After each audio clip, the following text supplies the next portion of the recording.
Welcome to the World Center of Racing Daytona International Speedway. It is February 10th, 2021. We're getting ready to go for the 2021A Elite Racing League's JoinAPS Cup Series.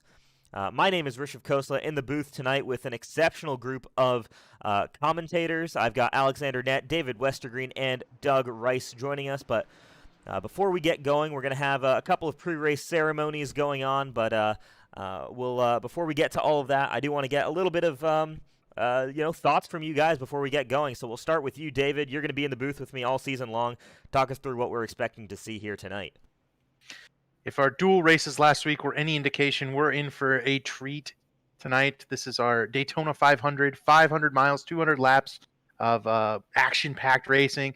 These Cup cars suck up so well and so much that I think we're going to see a lot of passing and a lot of changes for the lead. These guys are going to have to be very, very careful. There's a lot of net code and a lot of potential landmines going through the field here tonight, but I think everyone's going to put on a great show. We got a lot of fast drivers, and I'm really excited to get the season underway. All right, Alexander Ned, you were with us for much of the season last year in the 2020B season. Looking forward to having you in the booth with us this season as well for some of our bigger races. Talk us through what you're looking forward to in the second Daytona 500 you and I will be calling together. Oh my goodness, I can't believe it's already that time once again there, Riss. Again, I'm so glad I could join you guys in the booth for this. I'm just looking for an exciting race. You know, the last time that we did the Daytona 500, that happened to be my first time watching an iRacing event, and it is special. This is just something from the booth side, from the drivers that are actually doing it. iRacing is truly something special. They've hit from nail on the head, and I really don't know exactly what to expect here, just like what we see in real life with real, restrictor plate or tapered spacer racing for now. But I just expect to see a really, really good race, and something that we saw that happened last year, a win here tonight could really catapult your season early. Absolutely, and Doug Rice, we've got you back in the booth with us. You joined us last season during one of our chase races at Talladega. Another super speedway here today, of course, Daytona, the most famous NASCAR track we've got. What are you looking out for from these iRacing drivers? Well, I'm actually thrilled to have a chance to do this. This is the first time in 25 years I've not been able to go to Daytona in person. So it's nice to be there virtually. I think one of the rules that was told about earlier on today, and the fact that the stages will count, but there will be no yellow flag. So you have to rethink your thinking there. You have to race the race differently, I think, based on the fact that there won't be a yellow to demark the stages tonight. All right, well, the drivers are finishing up with their warm-up here before the race. We're going to go into a quick introduction video for you guys, and then we'll have Dustin Doerr, one of the drivers, in for the national anthem right after that. We'll be back with you guys in just a minute.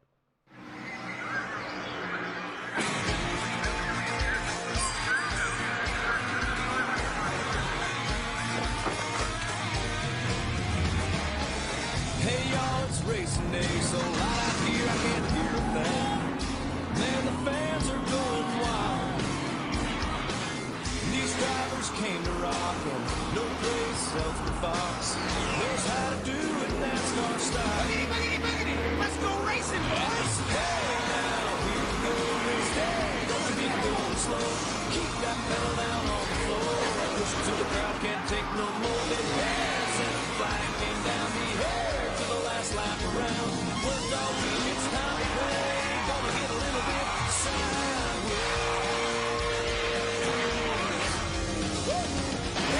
The flag came down the air. The last lap around, worked all week, it's time to play. Gonna get a little bit sideways.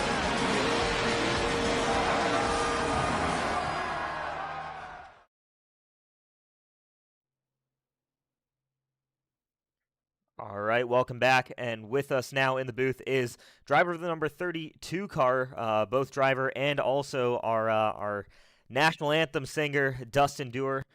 So, Dustin, take it away. Oh, say, can you see by the dawn's early light what so proudly we hailed at the twilight's last gleaming, whose broad stripes and bright stars through the perilous fight o'er the ramparts we watched were so gallantly streaming, and the rocket's red glare, the bombs bursting in air, gave proof through the night that our flag was still there. Oh, say does that star-spangled banner yet wave o'er the land of the free and the home of the brave? Thank you so much there, Dustin, and best of luck in the race here tonight. Beautiful singing. Thank you. Good luck in the booth, gentlemen. Absolutely. Good luck out on track. That was Dustin Dewar, driver of the number 32 car, singing the national anthem to start the Daytona 500. And with that, we'll go to the command now. Driver of the number 38, Jeff Green, 2001 NASCAR Busch Series champion. Jeff Green, give us the command. Hi, I'm Jeff Green, 2000 Xfinity champion. On behalf of C2 Freight Resources, gentlemen, start your engines.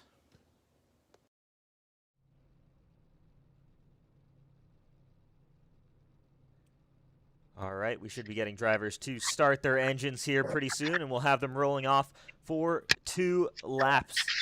All right, boys, getting ready to see everything kick off, getting ready to hit that green flag. So any second now, and there you see cars getting ready. We're on board here with the number 15 car of Chad Frankenfield, one of our numerous onboard cameras for tonight.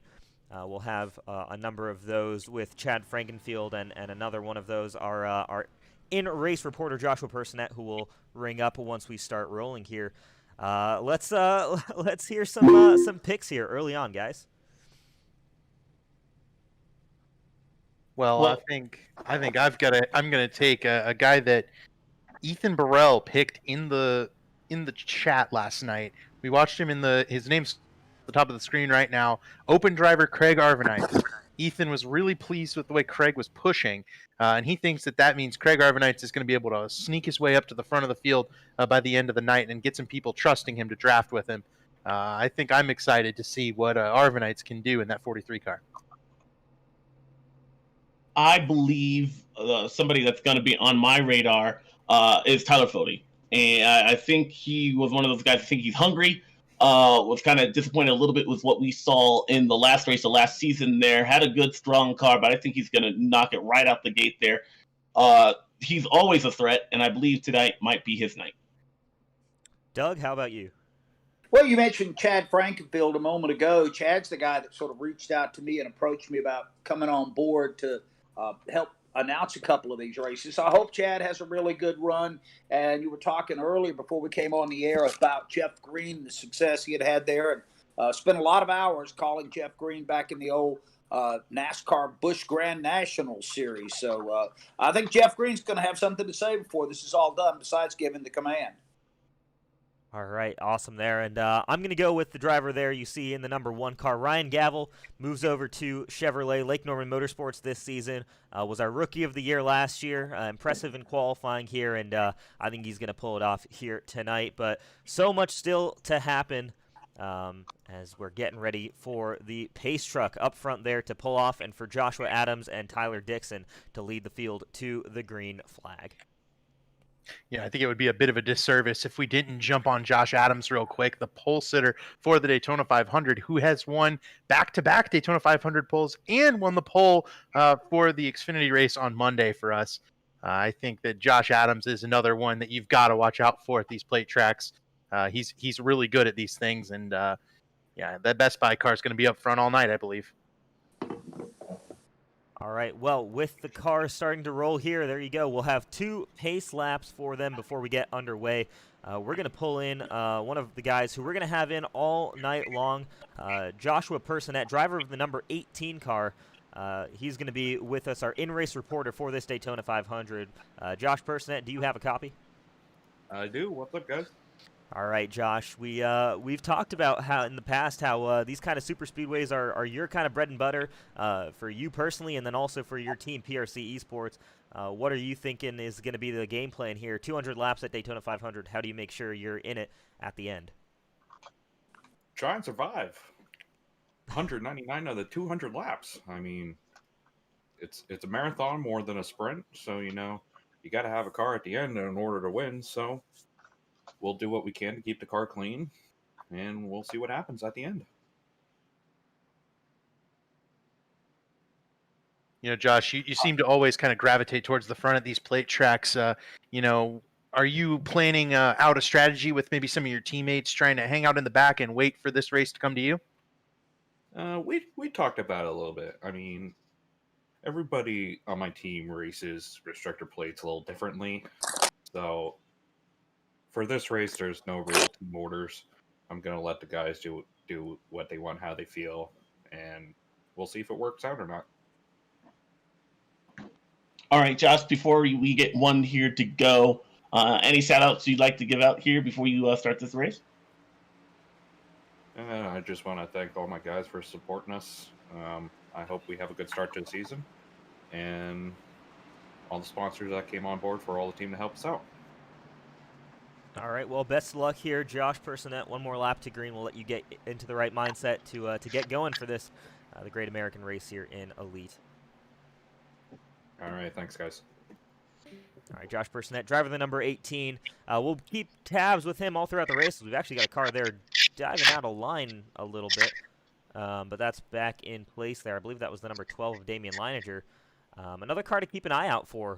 Damien's been pretty strong on super speedways in the past. He won the Talladega race last season in the Grand National Series. So look out for him. Look out for Lake Norman Motorsports. That's one of those teams that we've seen go aggressive early on.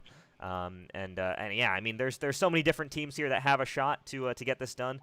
But right now it's going to be just let's survive the first 150 to 170 laps.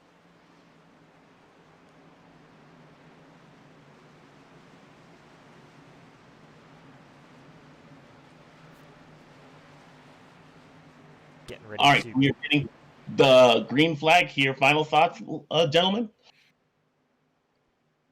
It's about time. Let's get started.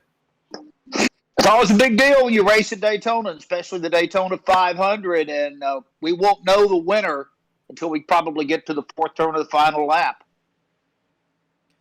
Absolutely, yeah, and that's going to be crucial. Is we've seen drivers lead coming off the turn 4 a number of times before, and not come across as winners. But right now, these guys just need to focus on being there for that final lap, leading off that final corner. They hit the green flag. They hit the start-finish line. The 2021 A Cup Series in the Elite Racing Leagues is underway. The Daytona 500 is underway. Josh Adams leads the field down towards turn 1.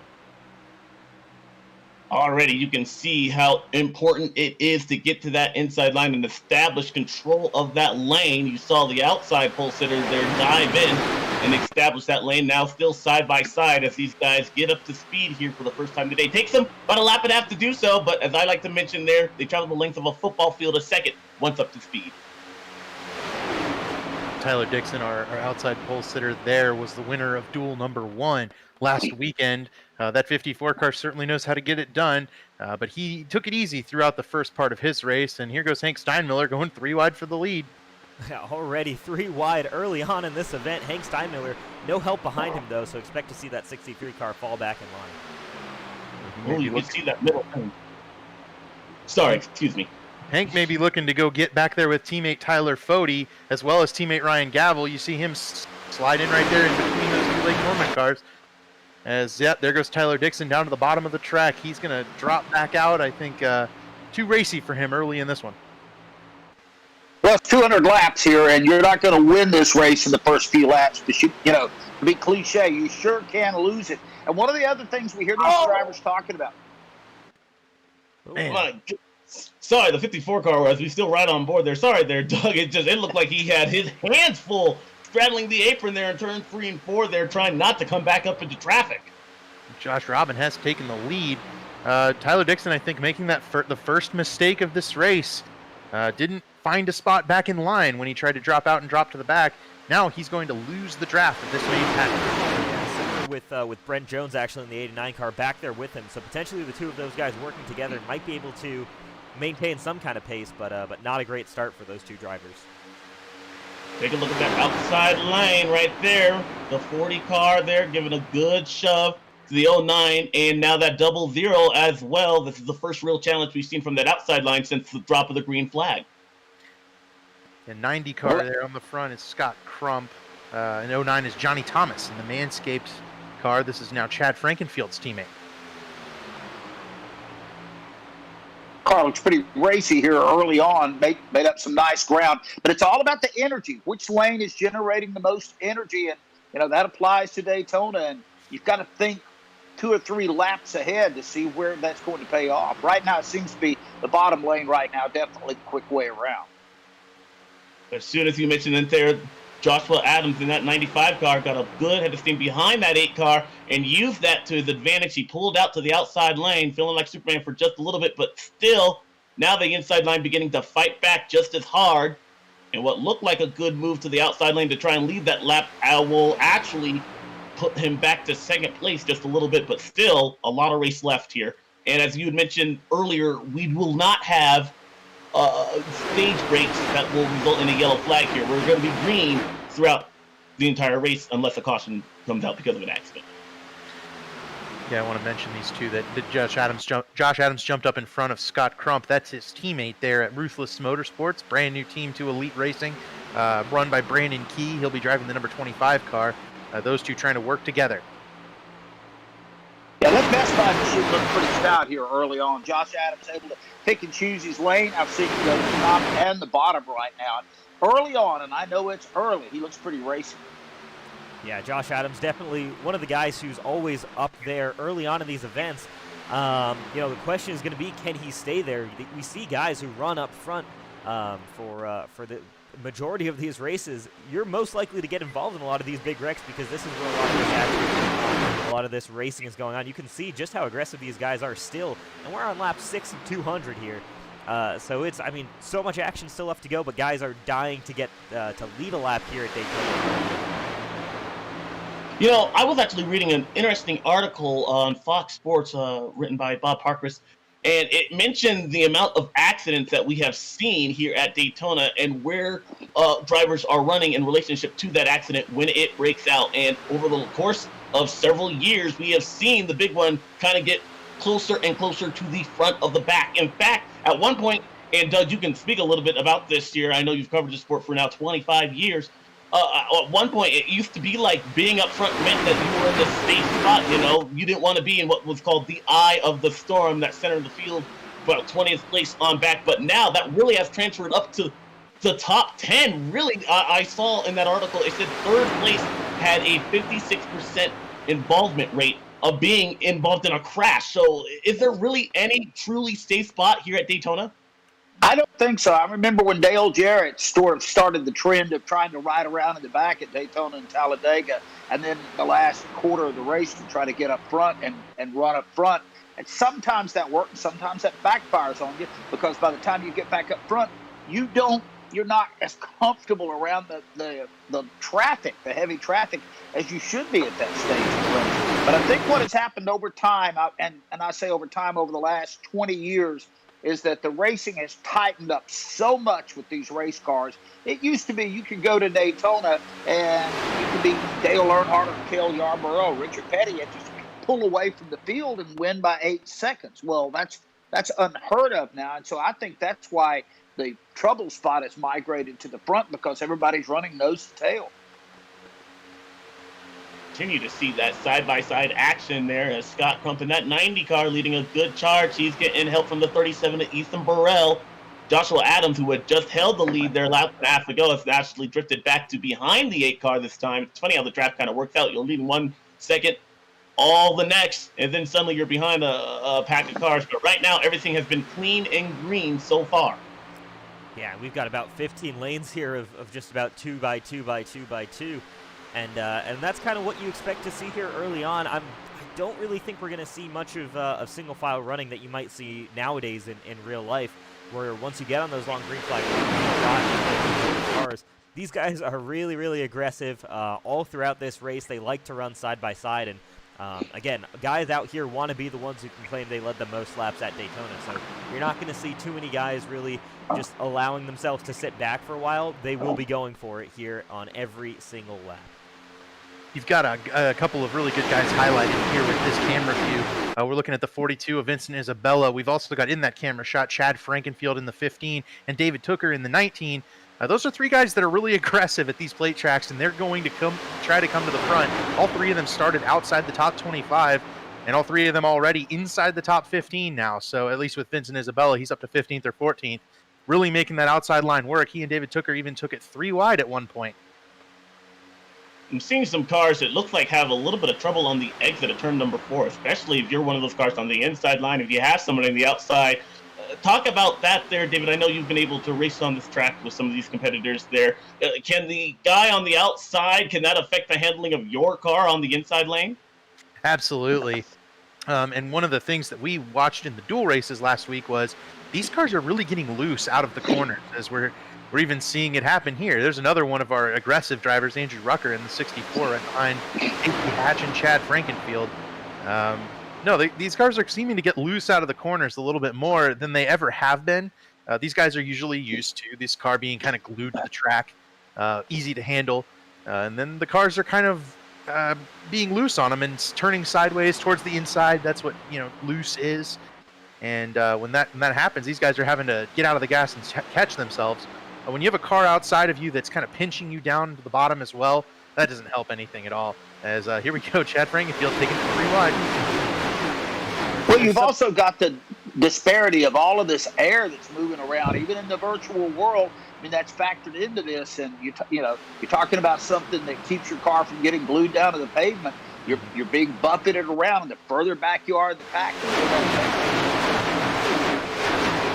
we just saw him flash by there. He's kind of at the bottom right of the screen. Colin Fern, I believe, started dead last on a late scratch entrant by our duel number 2 winner, Jordan Owens. So we hope everything's okay with Jordan. We wish you the best, buddy. But Colin Fern right there has gone from last to the top 20. So early on, moving forward. Yeah, we've still got there. You see Chad Frankenfield just gets through. Look for him to be making moves. He will happily go to the center and make it 3 wide and run in the middle of 2 cars. Chad very much, does almost in some ways intimidates, I was going to say intimidator on these plate tracks. He really knows how to ruffle people's feathers on these tracks, and he is one of the most aggressive guys we see here. So look out for that 15 car. Yeah, it's funny you say that there. He'll take it 3 wide. Well, caution is out for the first time here today. Looks like we got a... Everyone here is good. It's got to be at the back of the field. Yep, it is, in fact, at the back of the field. There you see damage on, I believe that's the 91 car of Brody Moore. So we'll go back and take a look at our iRace Online replay here, see what we can find. Oh, I like these new graphics here, Riss. That looks really good. Absolutely. We've got it all going on here. We've actually looks like it was involving the 3 car, so I'm just going to do a little bit of digging here, see what we can find, and get us all going here. So number 3 car of Scott Haney. Let's take a look and see what happened there. Working with teammate Dustin Michael Goodman just goes up into Joshua Personette. There you see our in-race reporter there, Joshua Personette, involved in that wreck big time. And yeah, a lot of cars around here. This was all the way at the back of this pack. Good. a half dozen cars. A half a dozen cars or so involved. You saw Kendall No Player come to a grinding halt right there to not get involved. About 4 of them. Looked like a competitor. If we go back just one time, somebody got into the outside wall there. Another competitor went to the inside to try and avoid it and just lost it there. That quick jerk of the wheel was enough to end the chances of at least 6 or more drivers early in the Daytona 500. Absolutely. Let's take a look and see what, if we get a better camera view here, you see there, the 3 car goes down fast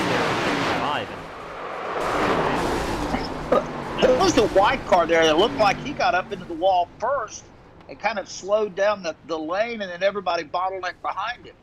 That might That's have our been in-race Joshua. reporter. Yep. That's our in-race reporter Joshua Personette there. So massive damage on that 18 car. All of these guys, we see everyone peeling down pit road right now. Topping off on fuel, making sure these guys are good to go. That seems to be the right call here early on in this race. Just make sure you've got fuel to run so that you never really have to make a green flag pit stop if you can help it. Oh, man. You see people bumping into one another, getting onto pit road right there. Unfortunately, I don't know. We don't have an official car count, but that was at least 6 or 7 cars there right at the back of the pack. Yeah. Still, not a safe place, no matter where you are there. I was going to say, there you've got 4 of those cars involved in that wreck in that shot. I think even the 01 might be as well. The 45, 44, 3, 25, all of these guys involved in that incident. Yeah, we saw Josh Personette. We knew he was going to try to ride and make it to the end from his interview earlier. Obviously, that's not going to work out for him either. And then we also saw a couple of those guys kind of trying to drop to the back. There was a lot of guys that started back there. Brandon Key in the 25 car, Ruthless Motorsports team owner. Just nowhere to go. Tough break. Well, when you interviewed him at the top of the show, the one word he used was survive. I need to survive, get to the end, and 14 laps in. I think he proved to be a bit of a prophet. I'm gonna see if we can get him in here. Obviously, extremely unfortunate to get caught up in that. Josh Personette, man, early on in this race, talk us through what happened there. I got close to the wall and I got wall grabbed, and then I just tried sticking at a wall, and something happened with the 3.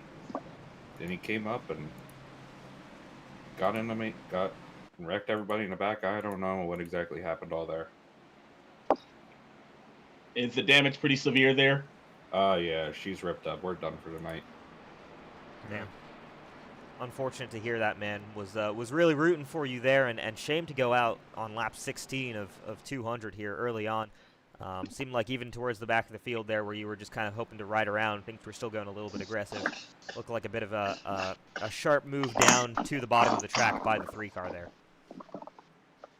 Yeah, it is what it is. At least happened on lap 16 and not lap like 195, where I ride around the whole race and then get wrecked at the end. So, it is what it is. We'll get ready for next week. All right, man. Well, unfortunate luck there, but we're looking forward to seeing you back in the car next week. Thank you.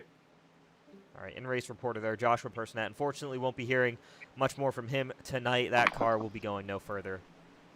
Man, we had a couple more drivers that we didn't necessarily mention. The 20 of Shane DiMantova and the 78 of Chris Jordan, both of racing, taken out in that one.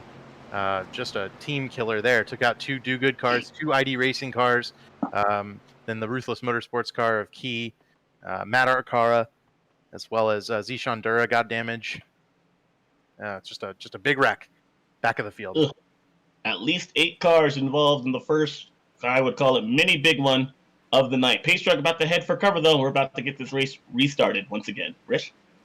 Yeah, we've got Josh Adams on the inside, Ryan Gavel on the outside. Everyone's come down for fuel here, but you're going to see the advantage there inside Josh Adams, and he's got Scott Crump right on his tail to try and help him. But look out for that outside line. You've got now 3 cars really hooked up. We'll see what Gavel, as well as, who is that, Johnny Thomas and Gerald Campbell, what those guys can do working together this top line. I've been watching Johnny Thomas this week in a number of different races, and that M9 car finished 3rd in his dual race. He has been racy everywhere we've gone. We didn't highlight him at the beginning of the show, obviously, but I think Johnny Thomas has a strong opportunity to win this Daytona 500 tonight. Certainly not used to seeing Johnny Thomas in a Ford here. I believe he's joined that Richmar Florist Esports group, so as well as with that Manscaped sponsorship, he's bringing a lot of eyes to these broadcasts, so big shout out there to Johnny Thomas and his sponsor. You see a big blink there from the 90 car of Scott Crump.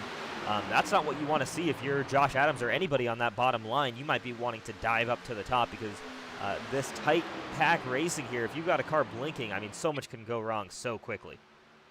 And the good news is that we as an elite have a off-track admin, and so if he sees that Scott Crump is blinking right there, the off-track admin will tell him that you need to drop to the back, sir. You're blinking. You might cause a crash by doing that.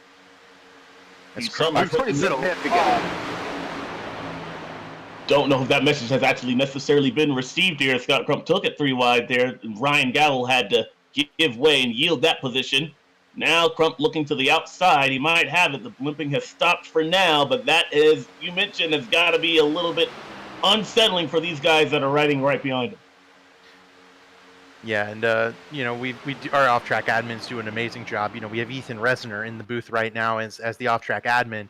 Alec Balvan's the number 5 car is our other off-track admin. He was last year for this league. Is Tyler Fody pushing Josh Adams through to the lead. These are former teammates, now rivals as it were, and Fody, our Monday night winner, making moves towards the front along with Craig Arbonites in that 43 car.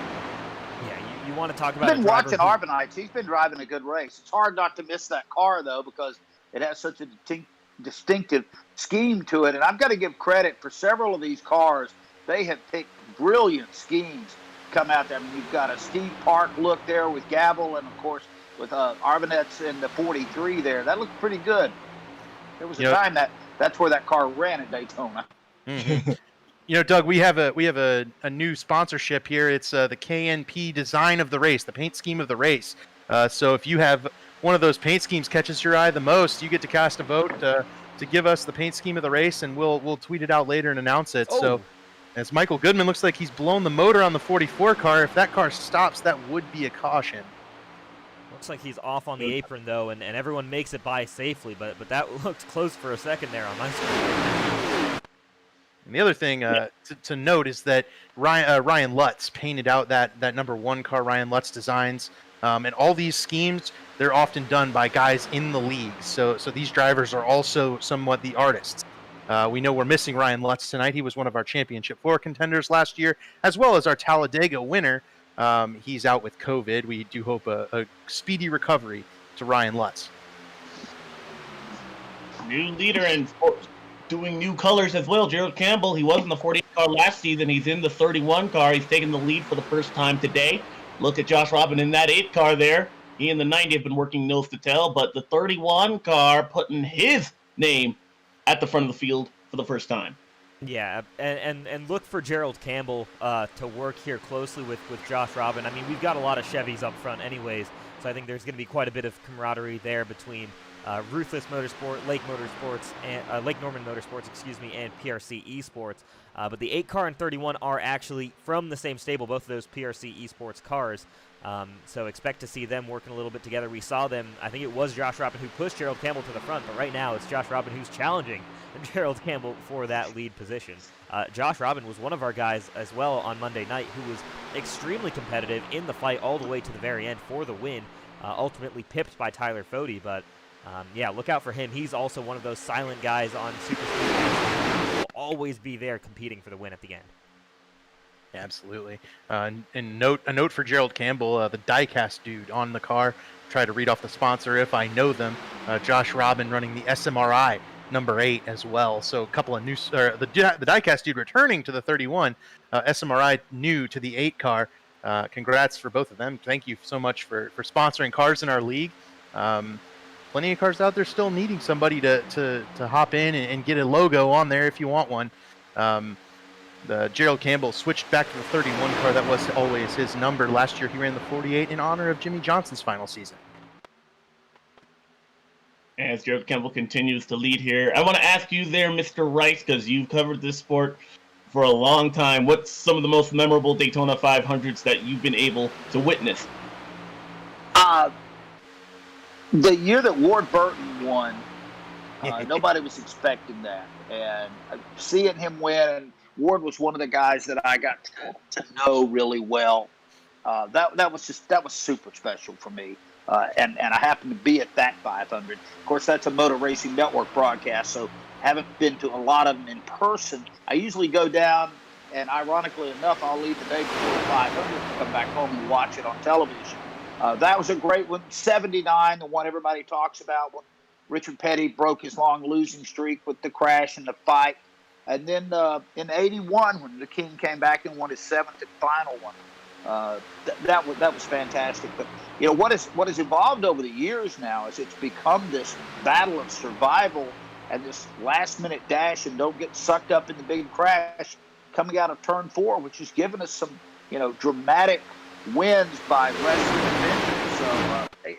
So, it seldom disappoints. That's the good thing about the 500. It just doesn't disappoint. It never does. Funny you mentioned the 2002 Daytona 500 with Ward Burton there. I remember that was my first, and I'm going to date myself. I'm sorry. I was only, I think I was only 6 years old. But I remember that race very vividly because right before that we had a red flag, and this was before NASCAR. They would red flag the event in order before green white checkers came into fruition. I think back in 2003 or so.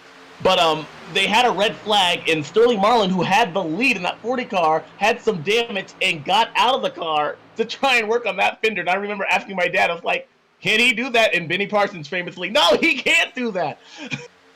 No, they went out there and tugged on the fender. You're absolutely right. And they sent an official out there to him and said, get back in the car. What are you doing?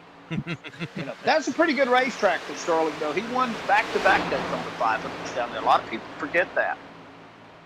I mean, you guys are singing my song here. I was a Ward Burton fan. I got into NASCAR because I liked the Cat car, and I've been a Ward Burton fan since 2001. And man, that's awesome. I'm really glad that you said that, Doug. That's super cool. I talked with him the other day. He's doing great. He does a lot of conservation work. He's got a big farm and a wildlife refuge that he watches after, and that's his cause. And of course, his son Jeb. I think Jeb's a pretty good shoe. He needs though to make a breakout this year if he's going to be taken pretty serious, and I think he's going to have a really good opportunity. So we need Jeb Burton to be racing, and we need to be talking about him in the right way. Mm-hmm. See some commotion there further up in front of this pack as you see Ethan Burrell has actually fallen outside of the top 20. He was at one point inside the top 5 trying to look for a safe spot. So those cars that were involved in that earlier crash, you see them on an extreme high lane. And as a leader up front, the one thing you just want from the lap cars is to define your lane and to make sure you're out of the way. But if they're 3-wide racing, that can get pretty ugly pretty fast. Got Jared Rexon here 3 wide. That's got kind of shuffled up towards the top there, and he's going to lose a ton of positions there. He's going to get back in line behind the 14 car of Casey Hatch, though. So hopefully not too much time lost there as soon as he can get back up into the draft. It does take a few seconds for your car to really start sucking back up to these cars in front again. The draft is super powerful, and once it's working, it's great, but it does take a little bit of time because you're punching such a big hole in the air. So you'll see him start to close back in on this group here relatively soon. Let's see if we can get in a quick segment there on Casey Hatch in the number 14 car. If we can. Casey's going to miss a good chunk of this season because he's joining the Army. So he's got Army on the car. He's got the Army on his Xfinity car. And we wish the best to Casey. Congratulations to him. And good luck this season. Having a really good run here. Hopefully he can maybe get himself up to the front and win this thing. Kind of a going-away present. Yeah, he was a star. He was the star of our 500 rookie last year. Unfortunately, you and I, Rich, we were talking about him, and then all of a sudden he was upside down in our commentator curse. Who knew that was the beginning of what would be kind of a running gag in the series, but I do remember that. But, an excellent and a shout-out to all of our brave men and women in uniform there. Thank you so much for allowing us to be safe and at home doing exactly this. So it's a noble decision, and I can't wait. I expect big things out of Casey here later on. Can't wait to see him back after he's done.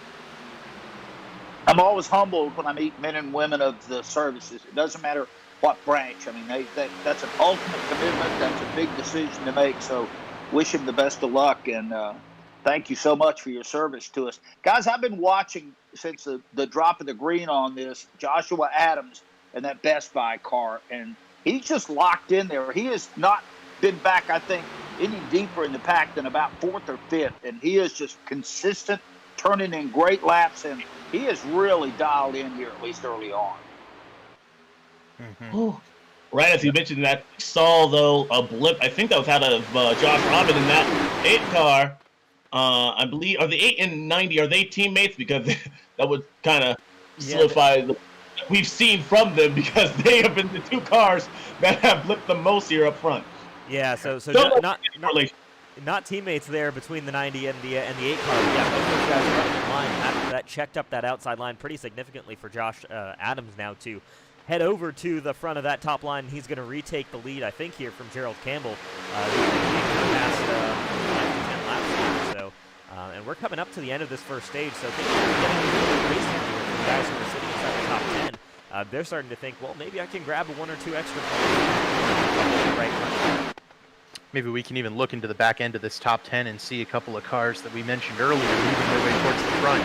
Chad Frankenfield in the number 15 car, zooming towards the front. He's all the way up into 7th spot, just riding on this bottom line, 4th in line, that orange car, doing a great job. And then the other one is that 42 of Vincent Isabella. The only ID racing car left without damage, but doing a wonderful job, moved up into 10th spot from way in the back of the field to start. You can see that outside line getting a good shove there. Not really seen one competitor take control of this race, and as with the rules that iRacing have and how giant the spoiler is, we're really not going to see these guys perhaps spread out unless we get some green flag pit stops in, which could happen here.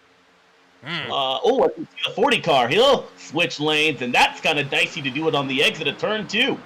Yeah, I mean, if you want to talk about, and I was, we didn't get a chance to really talk about him too much earlier on in the show, but if you want to talk about someone who is consistently running up front at Daytona, at Talladega, at these super speedway tracks, but up until this past Monday, didn't get the job done, Tyler Fode. We've got a car around. Spinning toward the inside wall. Don't know it was a gray competitor, but yeah, he got off the track there to try and get down. It was Casey Hatch. Don't tell me. Oh, my gosh. The 14 is around. Darn. Yeah, if he... It continues! Race! Every time, man. Every time. We sad. can't seem to quite get that through, but he's got it still rolling there, and because he kept that car off the racing line there when it was backwards, the caution does not come out, which is extremely unfortunate for him, obviously, because he's now entering turn 1 while the field is exiting turn 4. So not great there for Casey Hatch. For his sake, hopefully caution comes out soon to give him a chance to close back in. But right now, the battle for the win of stage number 1 is underway. Gerald Campbell versus Tyler Fode leading the 2 lines. Now, correct me if I'm wrong, Rich, but I believe Chad told us it was 65 laps. Was it? Oh, I could be completely wrong there. I've got myself confused with last or Monday night's race, where I think it was 30 laps or so when that first stage ended. It's about the easiest thing in the world to do. Mark Garrow and I had bad scoring information at a Bristol race, and we thought we had 25 more laps to go in the first stage. We had 2, so it can happen. Well, Doug, I'm watching there too. That's what 40 seconds. Not a lot of time. Yeah, Doug. We have a horror story from Iowa this past year. You're in broadcasting this one. Rish and I had absolutely no idea the fuel run length was 5 laps short of the end, and guys started pitting it with 20 to go, and we were like, "What are they doing?" Turned out they needed fuel, and so people started running out with 1 lap to go, and it shuffled up the running order on us.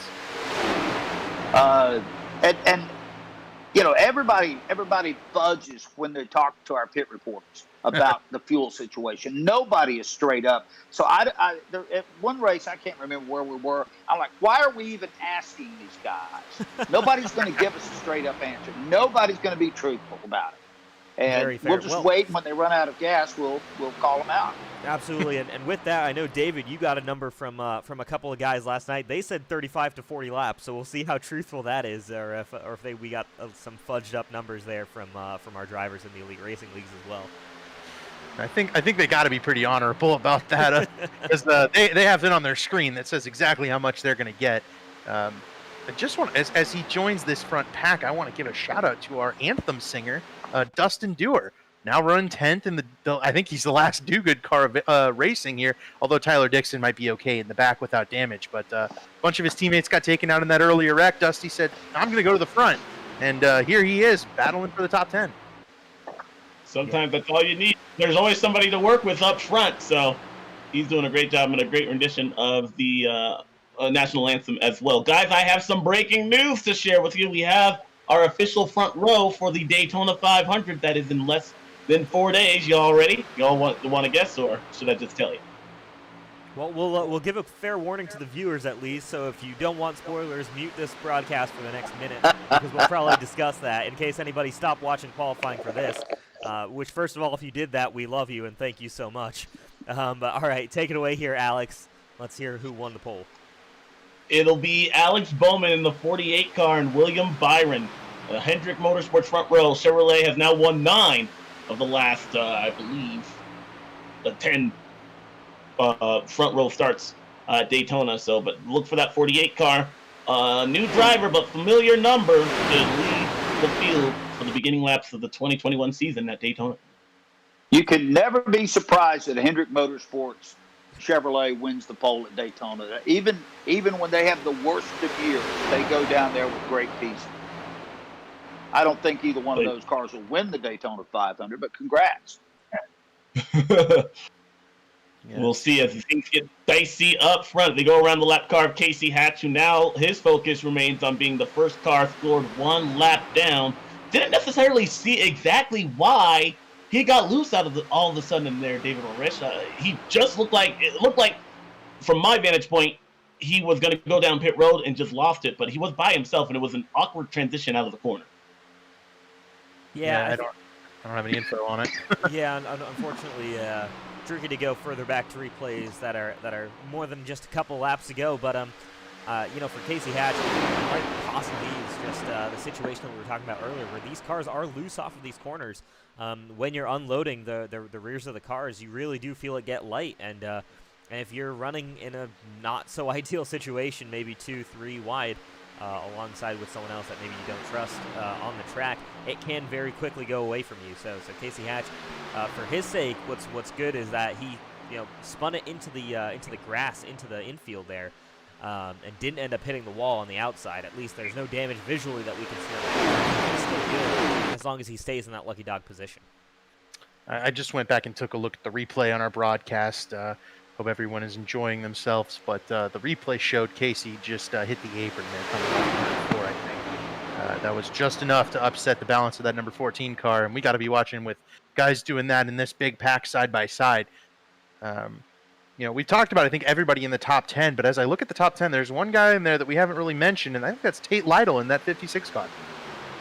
Yeah, I mean, Tate Lytle, we talked about it last night, David, didn't we? And he's had a horrible couple of races here during speed weeks, but right now things are faring okay for this 56 car. New sponsor on that, Days Gone By, Vintage Apparel, on his car this season. Right now running up in the 8th position.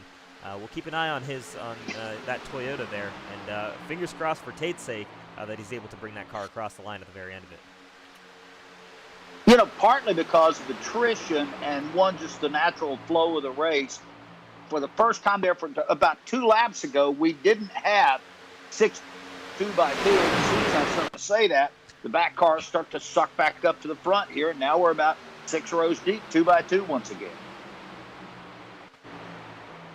Looking in the back of the pack, we can take a look at the 11. That's Matthew Weeks there, having a ho-hum type of day there. Nothing too damaged on that car. He is a Michigan winner from last season. Doing a good job keeping his car out of trouble. Yeah, Michigan winner, made it to the round 9 of the championship. I know David had him picked to go to the Final Four and compete for a championship. Didn't quite come together. Got some bad luck in some of those final races, especially Homestead Miami Speedway in the round of 9 in the chase. But right now, looks like he's got the mentality of just kind of riding around, stay in touch with this lead pack, which he's doing just fine right now. But just keep a bit of a gap here in case things get a little bit crazy. I know this is a very similar mentality that I had my guy Brian Blauman going for on Monday night in the Xfinity Series. You just, in these early stages of these races, you just don't want to be involved in the chaos that's going on up front. It looks like what I call controlled chaos. These guys, for right now, are playing nice with one another. We're seeing a lot of lead changes. I don't know if we actually have that graphic, if we can see how many lead changes we've had today. Oh, another blip from the 90 car, Scott Crump, who now gets tucked in front of another competitor. Oh, my goodness, that was very, very close. I think the 95 actually, or excuse me, the 31 just changed lanes right there. But we've had, as you can see, 17 lead changes there, only 1 caution so far. And so far, I've liked what I've seen out of these guys. They've been able to control, and we haven't seen much about blocking as well. Blocking is something that we will talk about later on, especially late in this race. I've seen one move that really made me gasp, and that was the 40 car Tyler Fody. He came up the racetrack a moment ago. There he goes again. He doesn't mind switching lanes at all. He almost cut the nose off of another car early on. Whew. We'll get a big shot there from the 90 car once again. It'll take that to the lead. That's not the first time there, Rice. I've actually seen him make that move as well. He's very, very confident in the handling of that car in order to do that, but I guess him being able to make that pass makes it above the line between fine and chaos so far. Yeah, there's a reason Tyler Fody was our regular season champion last year, and used that to point his way into the Final Four. He was just so consistent everywhere he went, which that includes these big plate tracks, chaotic. Tyler Fody manages to find his way to the front even at those. I am liking that painting that I've been able to catch. I believe is the 42 Vincent Isabella. That is a great paint scheme there. Mm-hmm. I'm trying to actually see exactly what it is on it, but it definitely is eye-catching. And one of the questioning ones that we've seen. I got you. I know what it's on it. It is OSCA, the Thursday night Truck Series League run by Vic Bloom. Vincent Isabella sporting those colors there. Vic has gone out of his way to sponsor a couple of cars in the field. His teammate Chris Jordan is also being sponsored by them, and that paint is made by Vic Bloom. So, great job by Vincent to get it up here in the top 5, showing it on TV time. I mean, it's certainly one of my picks for the paint of the race later on. All right, well, we've got these guys still going out. We're seeing this long single file training, this outside line really starting to fade away here. But before we get to green flag stops, which we assume will be happening fairly soon here, though we obviously did have that caution around the lap 12-15 mark. First things first, I mean, you'll notice at the bottom of the screen there, we've got a bunch of different sponsors this season, a lot of new sponsors on board with us in the Elite Racing Leagues. They're the ones who are helping us to make sure we pay the bills, make sure everything is running smoothly here in this series. So throughout this race, we're going to keep thanking each of them. We're going to start here with Hope Givers International. You might also know them as Bird Racing. That's Jonathan Bird Racing. Hope Givers International promotes advocacy for abandoned and at-risk children in the nations of India, Nepal, Myanmar, and Haiti. The mission is to assist the needy and the oppressed in collaboration with our ministry partners. They want to educate those we rescue and give them an opportunity to impact their culture in a positive way. Want to thank Hope Givers International so much for sponsoring the 300, the Hope Givers International 300 for Monday night. Unfortunately, broadcast issues meant we weren't able to give them the read that they deserved then, so we're happy to do that here for the big show during the Daytona 500. Got to take care of those make goods. Absolutely, and so happy to have all of these sponsors on board. Of course, you see on the bottom left, you've got our Elite Premier sponsors, both C2 Freight Resources and Richmar Florist, who've both come on board for this 2021 A season. So, I mean, we've got some of the best sponsors out there in this Elite Racing Leagues, both on each of the individual drivers' cars and up here in the booth running. So, very thankful to have this much community involvement. Well, if I get a vote in the paint scheme, I think I'm going to echo what somebody said a moment ago for Vincent Isabella and the 42. That's pretty top shelf right there. Yeah. Oh man, that is definitely different and definitely eye-catching. I want to see, as you mentioned there, Rish, that fight for the bottom of the racetrack there. That line is getting longer and longer. Could that be a sign of green flag pit stops about to go in? These guys went green.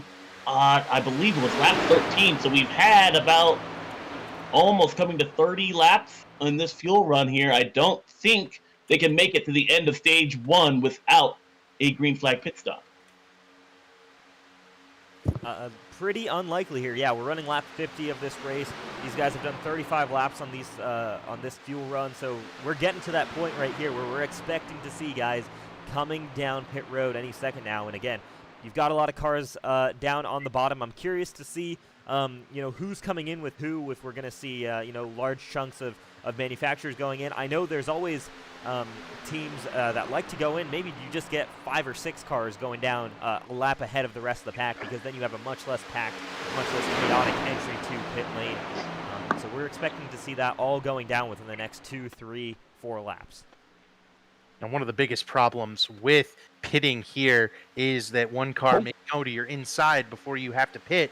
And so, you have to turn left to go into your pit stall. Someone will come up underneath you, and you would spin off their front bumper on pit road. As we see some of the back markers in the field coming off pit road now. I saw Kendall Noah Player for sure coming off pit road, I think, as well as Tyler Dixon. Those guys kind of short pitting it a little bit. I envision we'll be seeing everyone up here down pit road either this time or next.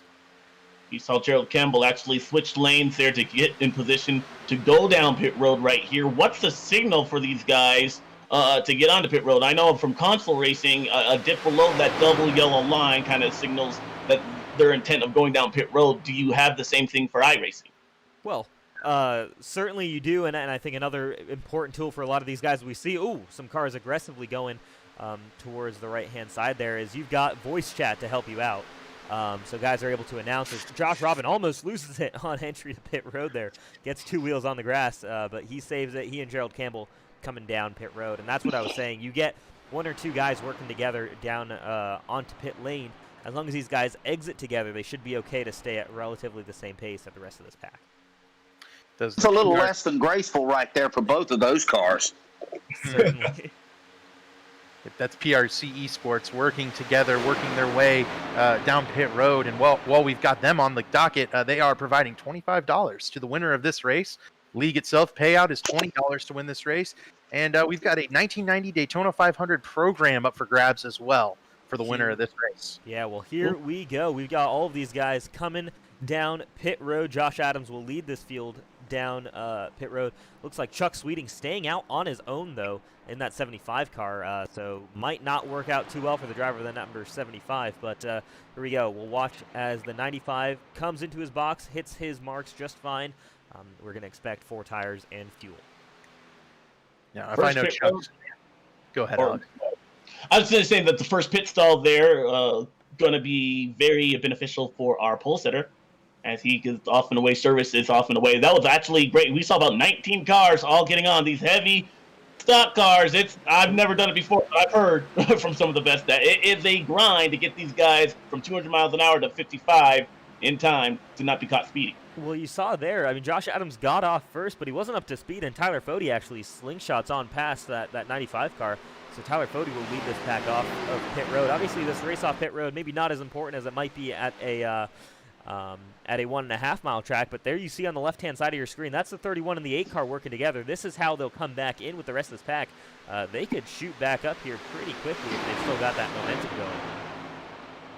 But we talked about at the start of the race, here again, takes you a lap and a half to get back up to full song. And this might be the juncture of the race where the field gets unbunched a little bit. And as soon as I say that, they're 3 wide here along the front stretch. A quick note, as we saw Ryan Gavel go up underneath the yellow line there to go under Craig Arvanites, we do not have a yellow line rule nor penalty.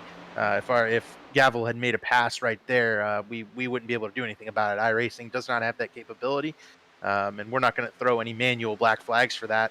I was just going to say, I think Chuck Sweeting is maybe the smartest guy in Elite. He's always playing a strategy as we watch the field flash by. If he can latch onto the back of this field, that'll work out perfectly for Chuck Sweeting, but might be too spaced out for him to be able to do so. Well, be thankful you don't have the yellow line rule. I'm not an advocate for it. Neither am I, Doug. I hate it. I hate that we deal with racing coming down to that. Anytime you put the outcome of a sporting event in the hands of the official, I think that's a bad thing. And it just on too many occasions, I see that. And it really only applies at 4 races a year.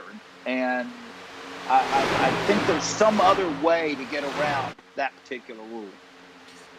Yeah, we saw that in at Talladega, the last real race that we saw with Denny Hamlin.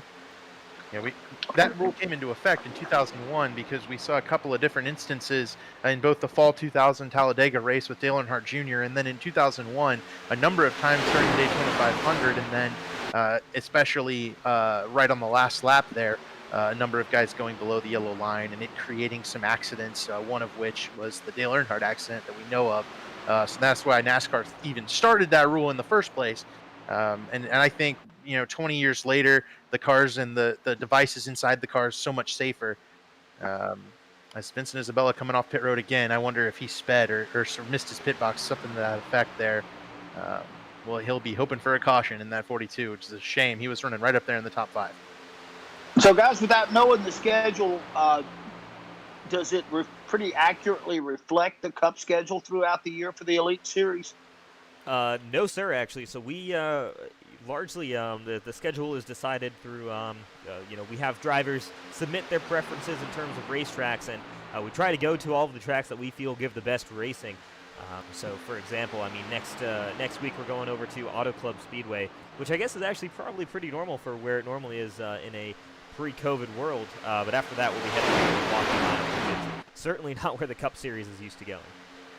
Love going up there, though. That's a great racetrack. I did some different races up there over the years, and it's a really fun place right in the middle of a community and cool place to race. Well, guys, thanks a lot for having me on. I really appreciate this. And if you head to a Speedway Motorsports track, seek me out, and we'll come up with some swag for your race winners. That's so awesome. Doug Rice, it's so good to have you in the booth there, and it's just an honor just to have you call some of this race. So thank you so much for joining us here tonight. This is a lot of fun. I really appreciate it, and get me back on sometime. Guys, thanks a lot. All right, thank you so much, Doug Rice. As we see now, Tyler Foley Polka once again. He, in the 31 and the 8 car, they've been changing the lead. We see Chad Frankenfield, our defending race champion, there creeping ever so closer inside the top 5 for the first time today. But the guy I believe that really wants to lead a lap and that I want to see is that 43 car there. He's been stout, and it's just such an iconic paint scheme. It's got to be one of my favorite as far as throwbacks because of who has driven that number to 7 wins here at Daytona, and that would be no other than Richard Petty, doing an excellent job there representing the king of NASCAR as he pushes Tyler Foley in that 40 car there side by side with the lead heading into turn 1. Yeah, that's Craig Arvanites in the 43 car, and Ethan Burrell was raving about his ability to push smoothly without any sideways action on the wheel. I think Craig Arvanites is certainly one of those guys that we need to look out for as this race moves on. We are heading towards the end of the stage now. Stage number 1. Yeah, for real this time. But Tyler Foley is up front, and if there's a guy that I would pick to jump up front in the stage, it's the guy who goes and targets those point totals. But I think we are going to see the 43 car lead a lap here. Yep, right there at the line. Craig Arvanites to the lead. There we go. Yeah, I mean, Craig Arvanites, what an impressive job he's done. Obviously, as he goes down to the bottom to lead that bottom line now, and such huge speed that he's carried there. Was one of our open guys. I think I'll have to double check, but I think 500 only entry. So just it's been a great couple of days for him, qualifying into the Daytona 500 through the duels. Just missing out on getting in via the qualifying position, but now here he is leading the Homeplace Beer Company Daytona 500 here for the JoinAPS Cup Series. I mean, what a story that would be for him if he's able to come across in first place, but still a long way to go here. Craig Arvanites is one of our drivers from the Street Stock Series, the Tuesday Street Stock Series that Elite ran last year. That's where we kind of first saw him come through, and joined up for the Daytona 500 only. But Tyler Foley back to the lead, and between Tyler Foley and Gerald Campbell, I mean, that's 2 guys who I think are going to be threats for this championship this season. Gerald was our champion a couple of years ago. I think 2019 B was Campbell's championship year, and he's one of those guys that's just always up front. Last year he had a good bit of bad luck. This year I think he switched back to number 31. Kind of felt like the number change to 48 was his Achilles heel a little bit, as it were. Now trying to kind of make things right with that 31 car. Man, that 90 blinking out once again. Yeah, what is that like from the guy that's behind you? Does it just go blank, or what is it? It's exactly what you see. It's exactly what you see right there. You just have to hold your line and pray that he doesn't lean back, 3 or 4 feet behind where he was, and then you spin him out. The race officials are definitely keeping an eye on that. I'm sure it hasn't been too bad of late. Those couple of blinks were recent. And, one thing that we learned was that it's about who you're around on the racetrack that can cause that blinking issue. So maybe Josh Robin or Gerald Campbell is not agreeing with Scott Crump's car.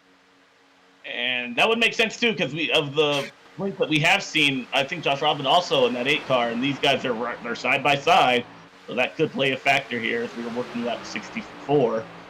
Next lap, the next time they go across will be the end of stage 1. Last lap for stage 1. Yeah, the next lap's the last lap, so 2 to go in the stage here, and you can see business is picking up. Guys are kind of pushing, getting a little bit closer together in the lines. We've seen a lot of give and take early in this race. I don't think we'll see any for the next couple of laps. It's Gerald Campbell going for the lead. Oh, as we see there, Scott Crump goes up high as, we've got everybody. Oh my Ryan goodness. Gavel with an incredible save, man. Ryan Gavel just did a whale of a job. And where did He Crump very go? much did. There he is. Wow. Looks like I he's wonder, going. did Crump blow his engine? Oh, potentially. He might have been going a little bit too hard too early on, and that car looks like it has no power underneath it. Let's see. Oh, He's one of our no. onboard cameras. Yep, zero RPM there for that number 90 car. Scott Crump is out of this race. No way, man. Wow. Josh Adams blew his motor on Monday. Scott Crump blows it here in stage 1 on Wednesday night. Pushing too much is definitely a possibility the rest of the way. These guys have to be careful. Thankfully, that didn't cause a bigger issue as they're side by side. This will be the end of stage 1. We'll still finish it under the green flag, but we'll get it. Gerald Campbell or 40 off of turn 4. If you want a little preview as to what the end of this race is going to be like, here it is. Tyler Fode edges Gerald Campbell at the line. Tyler Fode will win the first stage of this 2021A season. But Gerald Campbell now leads into turn 1. That's just how close it can be here at the finish for the Daytona 500. Stage 2 is underway. My goodness. Great race between those guys. I want to go back to that 90 car there because, as you had mentioned, they're pushing. It didn't look like he had been pushing for very, very long. So what is that limit as a driver, and how do you find it? Oh man, you gotta. There's gauges on your dash, but you really have to feel it out. And I mean, I think practice would help you too. We've seen Scott Crump up front the whole time, but he had been flipping between the lead and that the second car on the bottom, who is usually not pushing quite as hard. That second car on the outside is usually the one that's going to be pushing a lot, kind of losing air on the nose, as it were. If you're on the bottom, you can kind of poke out on the back straightaway and cool your engine. Scott Crump was on the outside lane in that second spot for a really long time. I'm sure that just caused that overheating issue. So the lap cars here kind of squirrely, double wide. Not sure what Dixon are doing. Brent Jones on the bottom of the track there, getting out of the way. I think that's Corey Abbott with him. Oh, these lap cars are going to be right in the way. Look at the 31 threading the needle. The 40 car took it, and the 43 on the brake. He saved it out of turn 4. What a job by Craig Arvanites. I have no idea what Chad Thornquist was doing right there. Dixon chose the top and kind of committed there going into the corner.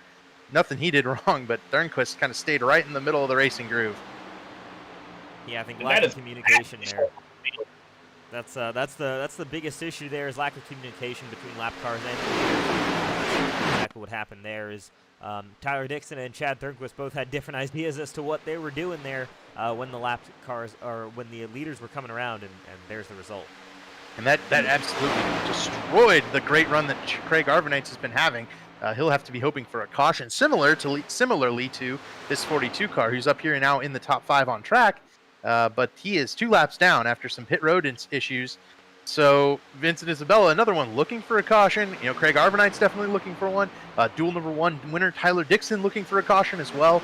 A lot of guys hoping for some help here. And Daytona, the draft, it does not discriminate. He was safely inside. Unfortunately, a competitor not on the lead lap was just enough just in the way that it took out his chance of staying with his lead pack. I wouldn't say it's over, but it definitely got a lot tougher for him in the back. Yeah, it did, and it really shuffled the field up a little bit here. Oh man! And 42, Vincent Isabella, can Robin hang on? He does. Another save out of turn 4. Oh my gosh, these guys! Wow! Shuffled down just ever so slightly to give the laps car going underneath a little bit of room, and in doing so, I think that was probably netcode between the 42 and the 8. You don't want to see a laps car taking out a leader, but at the same time, Vincent's up there running, trying to get back in the lead lap. He's not supposed to just roll over for these guys, especially in the draft. I feel like those cars weren't even close, and we did discuss the netcode issues with this Cup car right now. I mean, the thing is it's a box of netcode well outside the car limits. I don't believe those cars were close to touching. Wow. So another save at a turn. And that's the 31 car. It's gonna be out in front of the pack. Gerald Campbell goes around. That was amongst the fight for the lead there. So we'll have to take another look and see what happened and whether or not maybe one of those guys like Vincent Isabella up here. Well, let's see what happened. It happened right at the field. Oh, 40. Oh, and Tyler 40 as well. And it did. Vincent Isabella gets some big damage as well, trying to get through there. Oh my goodness! From the lead, yeah, Gerald Campbell, Tyler Fody. Strongest competitors all night long. Their chances of winning the Daytona 500 have ended on lap 70. Yeah, man, oh man. I mean, there you go, right? This is just the aggression we're seeing here early on in this race, and that's the result of what happens. These guys want to be leading these laps early on, but if you go a little bit too hard, we saw Scott Crump blew his engine. We saw there Gerald Campbell gave a little bit too hard of a push, or Tyler Fody checked up a little bit too much. Kind of tricky to tell from where we are, but both of those guys are out with some pretty big damage from this race. Oh, man. I don't think Tyler Fody's got too much damage, too. He may be able to continue, but Josh Adams has big damage. Isabella, obviously, and Campbell and Fody. And that will control. That will take this race and just turn it completely on its head. That is pretty much the four dominant drivers in this race, either with big damage or with, in the back of the field within the last 10 laps. Scott Crump, Josh Adams, Tyler Fody, and Gerald Campbell, and even Josh Robin, too, all just suddenly tons and tons of issues. Man, that accident at the front of the field between those two competitors takes me back to the 2007 Daytona 500, won by Kevin Harvick there in that last lap dramatic pass with Mark Martin. But before that even came to be, there was an accident with Tony Stewart and Kurt Busch. Right on the same place of the racetrack there, Stewart got on the apron, Busch had nowhere to go, and both were involved in the outside wall, leading the field, and that race got turned on his head because of it. What will we see now because of our strong competitors now out of a chance to win the race? Something's up with this 95 car as well. I've just noticed he's been sitting on pit road for about 30 seconds here. He got a lot of damage. Damage as well. Got a lot of damage. There we go. So that would be it. So Johnny Thomas now is the man leading the field off of pit road there, with Chad Frankenfield, Ryan Gavel following him up. We're going to go away for a brief ad break here with a word from our premier sponsor here, one of our premier sponsors in the Elite Racing Leagues, Richmar Florist Racing.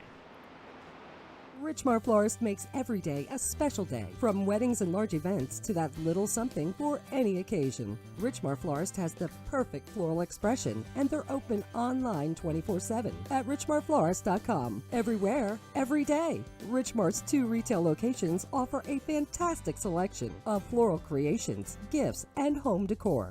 Book your free consultation in our showroom for your special event needs, and visit us online at richmarflorist.com today.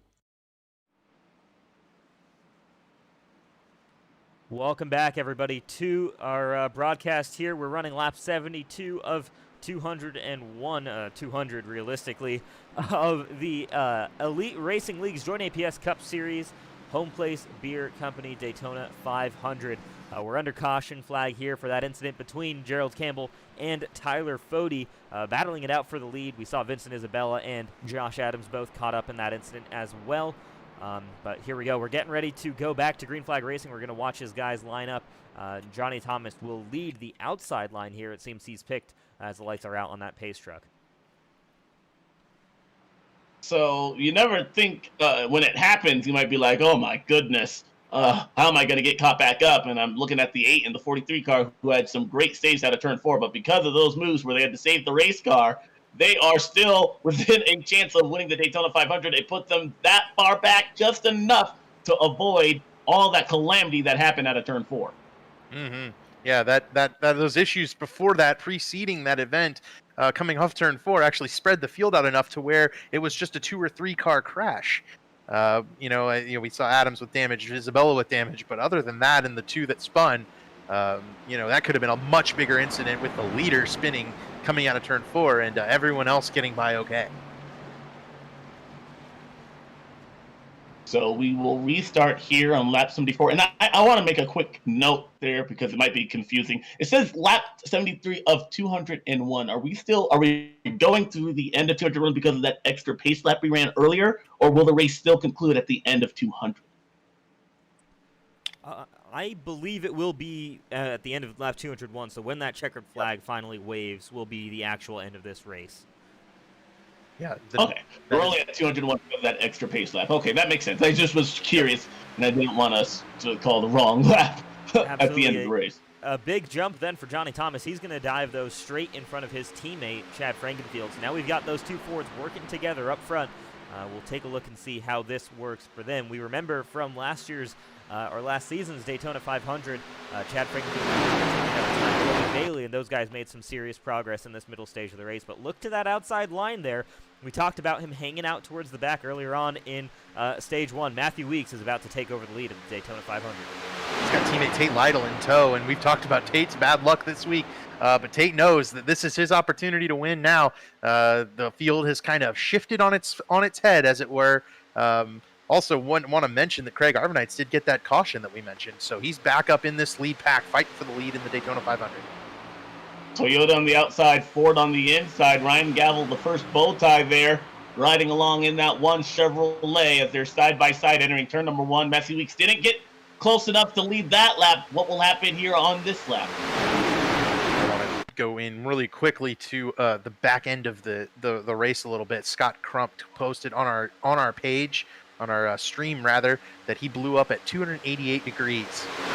Usually I think it takes it up over 290 to blow up, so Crump was thinking he had a little bit more time, and it ended up not working. So he said, gotta be kidding me. I kind of agree, Scott. I did not think you were going to blow the motor there, buddy.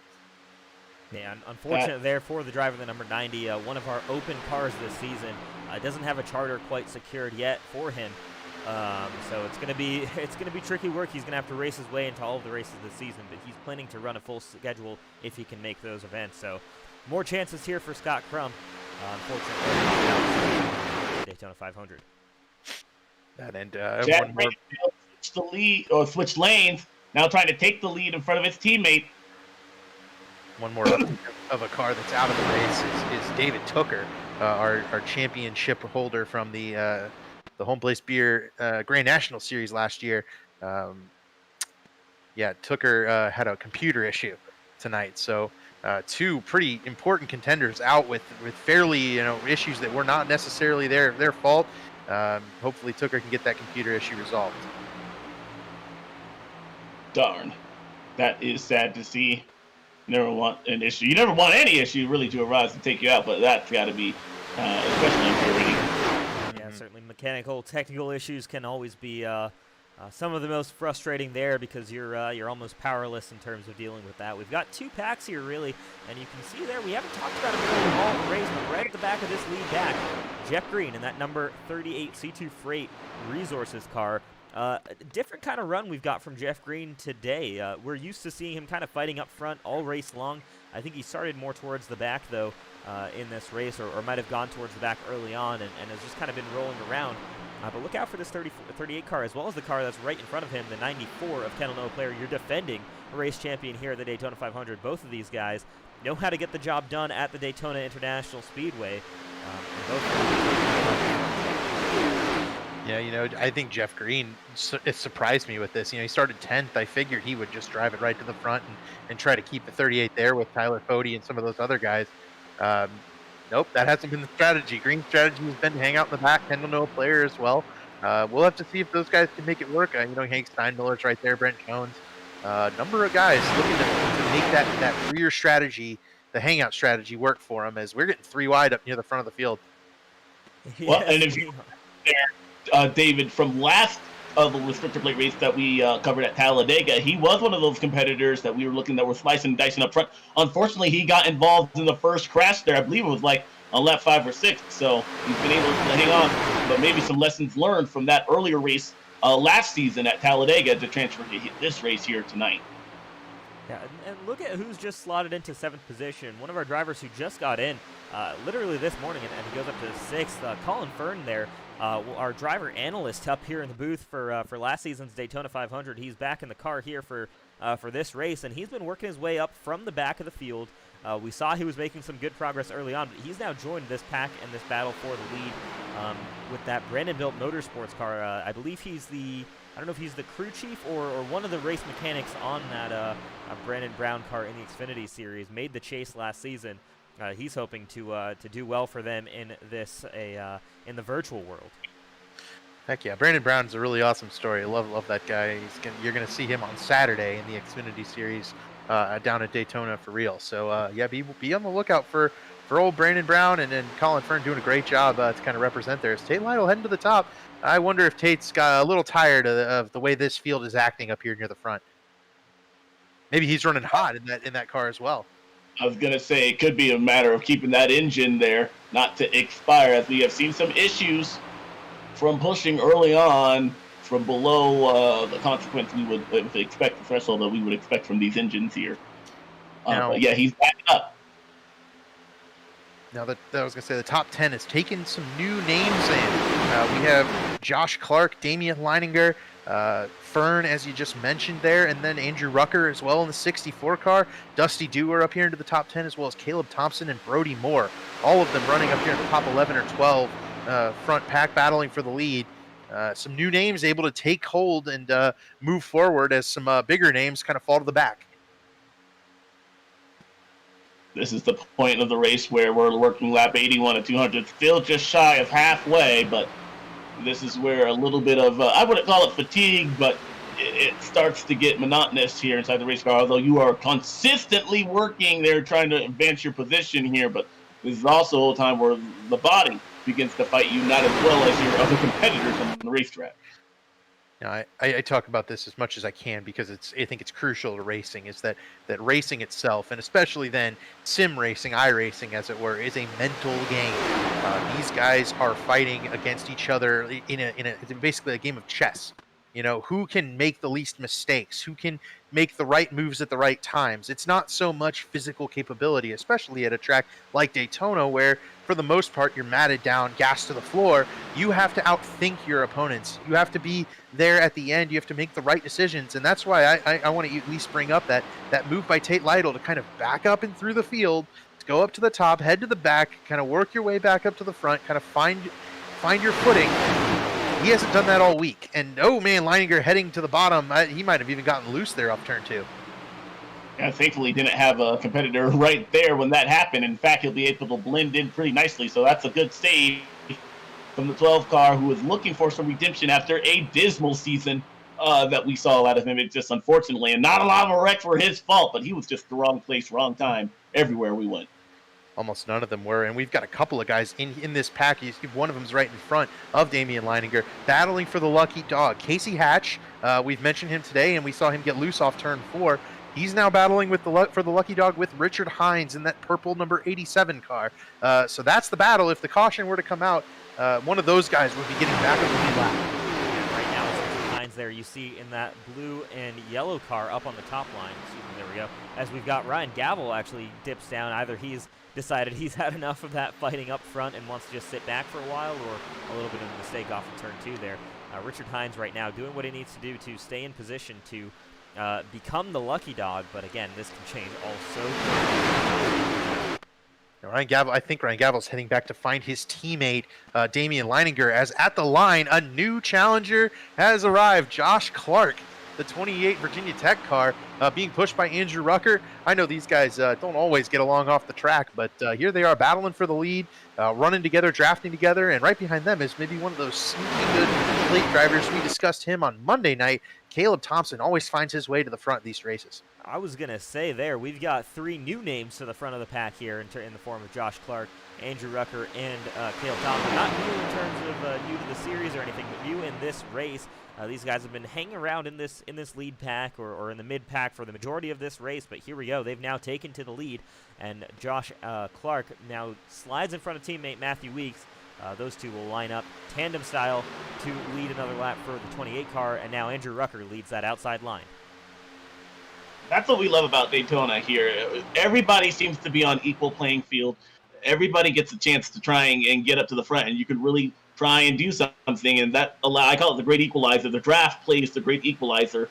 If you have a good enough car and you make some good enough moves, you can find yourself at the end with a chance to win the thing. And that's really, at the end of the day, all these 40 drivers want to do is a shot at the win on that final lap.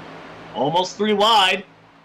Andrew Rooker there. Nope. Things better of it there as Kelly Thompson gets right behind him. But, also with new names, you're figuring out your car up front for the first time as well. So these guys have to learn what their car will do up front. It's not going to work the same way as it was in the back of the pack. 3 wide in the middle of the pack. Josh Robin trying to make his way back up to the front after spinning sideways coming out of turn 4. I just got a quick recap of what you might have missed if you were just joining back with us. Tyler Fody and Gerald Campbell crashed coming out of turn 4. It involved the 95 of Josh Adams there. Adams has been okay recovering. Campbell and Fody have not been all right. And in that wreck, beforehand, Scott Crump, one of our top contenders, also blew his motor. Took out Vincent Isabella in that wreck as well in the 42 car. He's on the bottom with damage. This race has seen a crazy amount of lead changes, and as Josh Robin trying to go around Richard Hines, being very aggressive in that 8 car. He's another one. Spun coming out of turn 4, thought he had maybe a chance at the win, trying to work his way back to the front. Ooh. Look at the 87 car there. Just almost lose it right there. I mean, you are never truly... You're always fighting the wheel here at Daytona. It looks like a nice, smooth racetrack here, but at 200 miles an hour, it's anything but, a calm, cool Sunday drive out there. These guys are battling hard.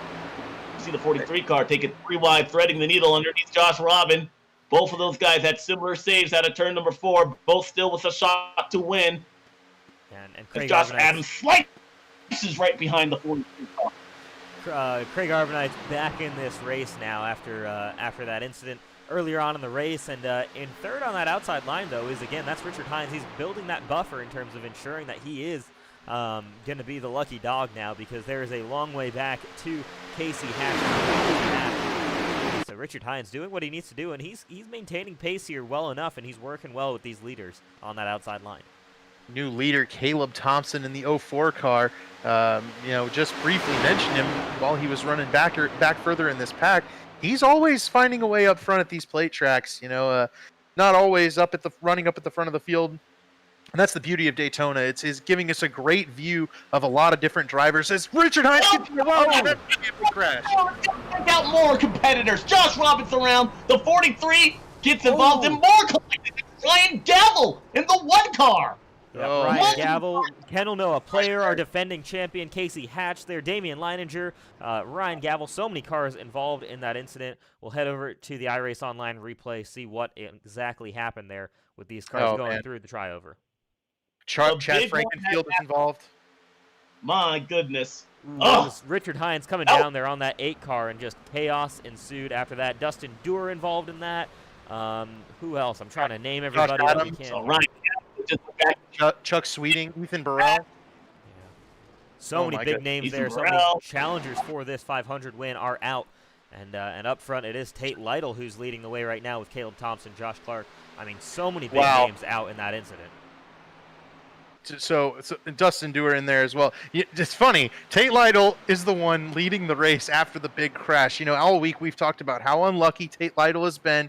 And now here he is, undamaged. The 56 car perfectly clean on the back straightaway, looking for the lead and maybe some redemption after what has been a pretty miserable week for Tate Lytle. He's got to be thrilled. I mean, we might even want to bring him in just to congratulate him on missing the big crash. That is an incredible, turn of events right there. Yeah, maybe might not want to bring. Oh, go ahead there, Rick. I was gonna say might not want to bring him in quite yet with our track record, but we'll be keeping an eye on this 56 car of Tate Lytle, because right now it is going his way.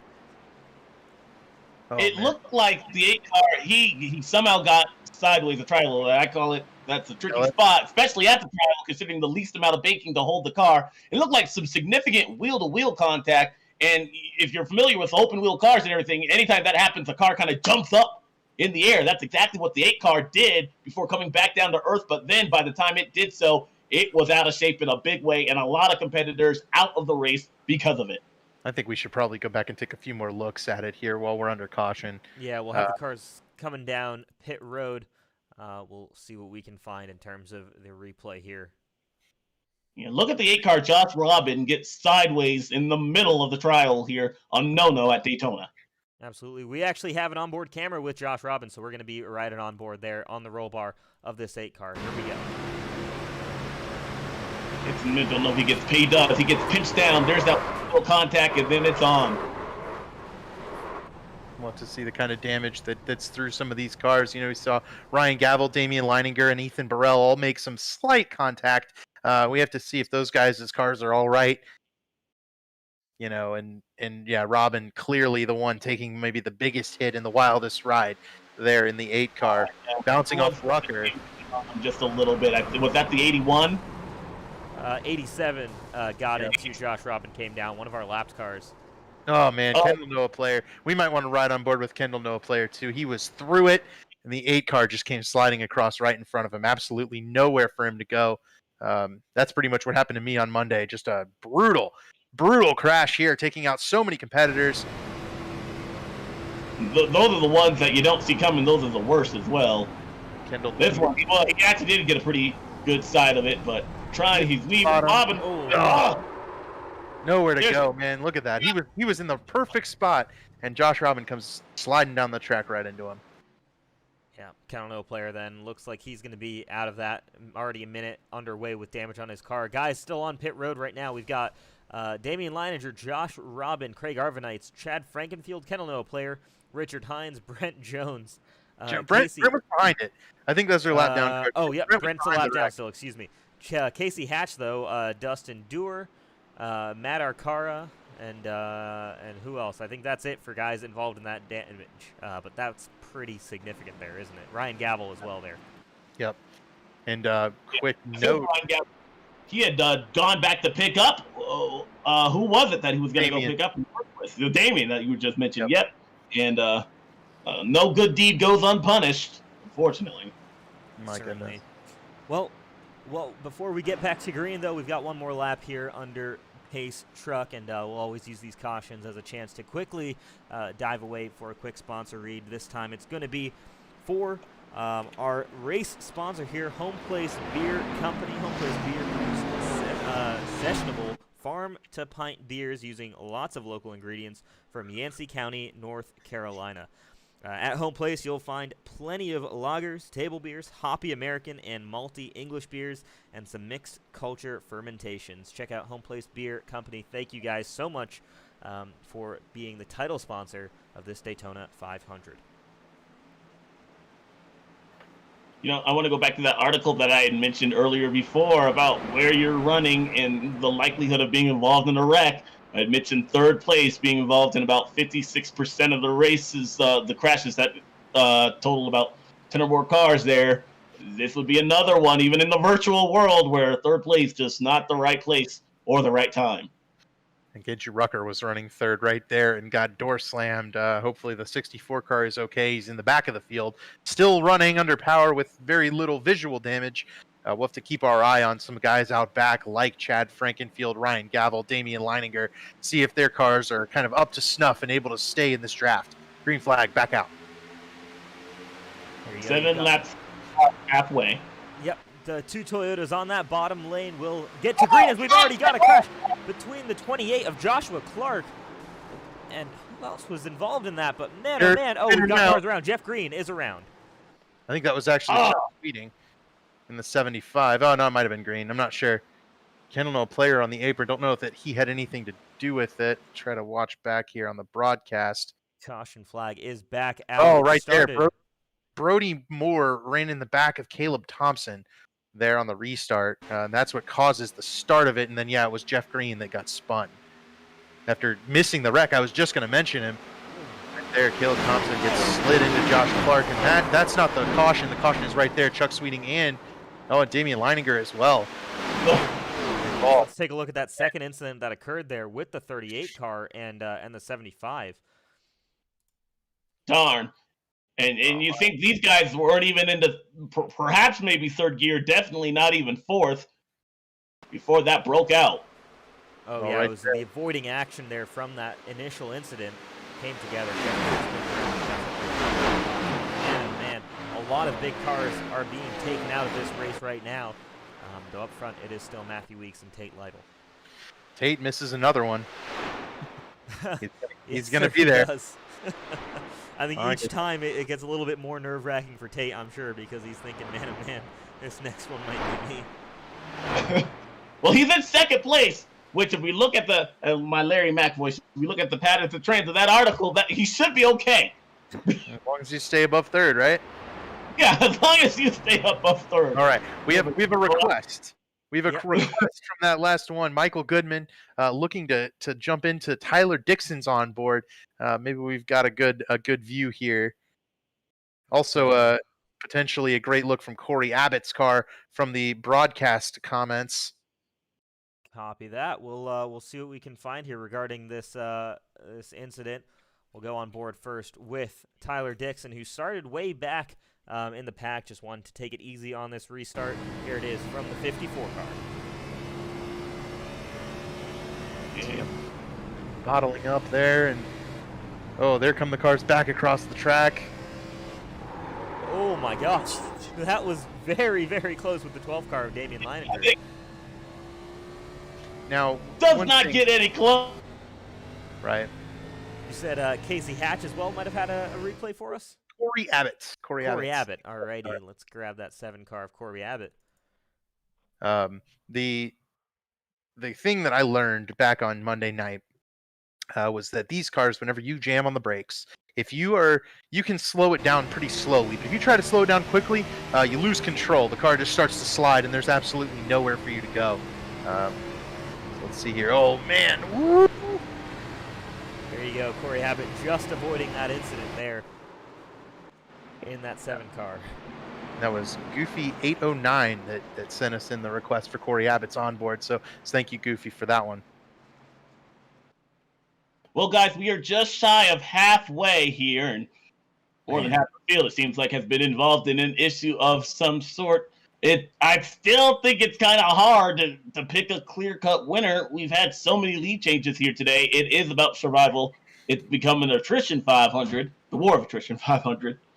And still, with more than 50% of this race still left, the wrecks are just going to stack up even more. Yeah, we've already had 10 cars out of this race so far. Tyler Fody, the first car out in terms of, the highest placed car that's out in 34th position. He will not be going any further in this race, despite that damage not looking too bad on, I think it was 2 cautions ago or something like that now. But and Casey Hatch might also be out of it as well, so we might have lost our 11th car here. So 32 cars left in this race potentially. It's quickly dwindling down. We're not even at this halfway point yet. Man, oh man. And, this is now a race of attrition. We need to get some green flag laps in here. I think people trying maybe to push a little bit too quickly. I think, the big wreck got everyone all excited, and it's understandable. Well, you would think that would normally calm people down, don't you think? Mm-hmm. You would think so, but everyone I think felt like they were caught up. They have an opportunity to make some moves in the pack, try to get up near the front, because you do want to be positioned well for this final stint, but you also need a complete car. So yeah, these guys are going to have to really take it easy. I mean, we are not halfway yet. We'll say with the 38 of Jeff Green and Damien Lineager. I think Green can continue on. He looked like he just kind of got more of the cosmetic damage, some body paneling that got damaged in that incident, but he didn't look like he hit the wall very, very hard. If he's in the draft, he could still perhaps win this thing. So don't knock him out there. Well, literally. And we get our 4th caution of the night cleared up. All right, pace truck's going to peel off, and once again, we're going to have 2 Toyotas on the front row here, and it's an early start there from Matthew Weeks. He's going to get the support of Johnny Thomas in the number 09 car. Right behind him, Tate Lytle's got the support from, who was that? Colin Fern in the 86 car. He's worked his way up into that top 4. Yep, Jared Rexing was involved, I believe, in one of the earlier incidents, all the way back up into 5th. Here's Michael Daniel Martinez in the 83 car. Alec Balvan's in the 5. New names entering the top 10 once again. Yeah, as one door closes, another one opens, and that allows new names to make their way up inside the top 10 there, as we see that inside line begin to take shape and poke out with now 2 cars there. Tate Little in the dreaded 3rd position there. Johnny We'll see Thomas what at the happens. top. Right in front of Tate, trying to take the lead in that 09 car. I believe Matthew Weeks led the lap, but Johnny on the outside with the momentum from the push from Tate Lytle. And Johnny to the inside, right in front of Matthew Weeks. Johnny getting it done in front of the 11 car as he now receives support from Jared Rexing in that 10 car. Nope, he'll switch lanes, he'll go to the outside, and now it becomes a revolving door for first place there. As once again, it seems that guy that's in 2nd place really can get that draft before he gets back in front of the 09 by the skin of his teeth. I thought for sure Weeks was going to spin himself off the front bumper. Johnny Thomas right there. 11 car back to the lead once again. We have had a lot of shuffling for the lead here. I don't know if you can maybe pull up the lead changes chart there for us, Rish. Yeah, 46 lead changes at halfway. This has been, if nothing, an entertaining race by far. And I don't think we're remotely done with lead changes. And keep in mind, those are only the official lead changes scored at the start-finish line. It does not take into account what we've seen people switching lanes on the backstretch as well. So it has definitely been a quite competitive race. Yes, it absolutely has, and I mean, it's going to keep being this way. This field is significantly whittled down to 4. You've kind of got this main pack and a bit of a second pack kind of hanging out behind all the way around to the 8 car, all the way in the back of Josh Robin. But I mean, these guys are still running 3 wide. They're still going just as aggressive as they were before. We're still, 30 laps away from the next stage end, so a long way to go, and people still just desperate for position. This inside line starting to single out, and that outside line starting to become pretty thin, though. Johnny Thomas jumps up to the top there, and they might not be done yet. We're looking for, lead change 47 here from Johnny Thomas as we approach to get onto the other side of the halfway point here in the Elite Daytona 500. Man. Yes. This time by, we will have an official race. That means if it rains, NASCAR will call it. No joking.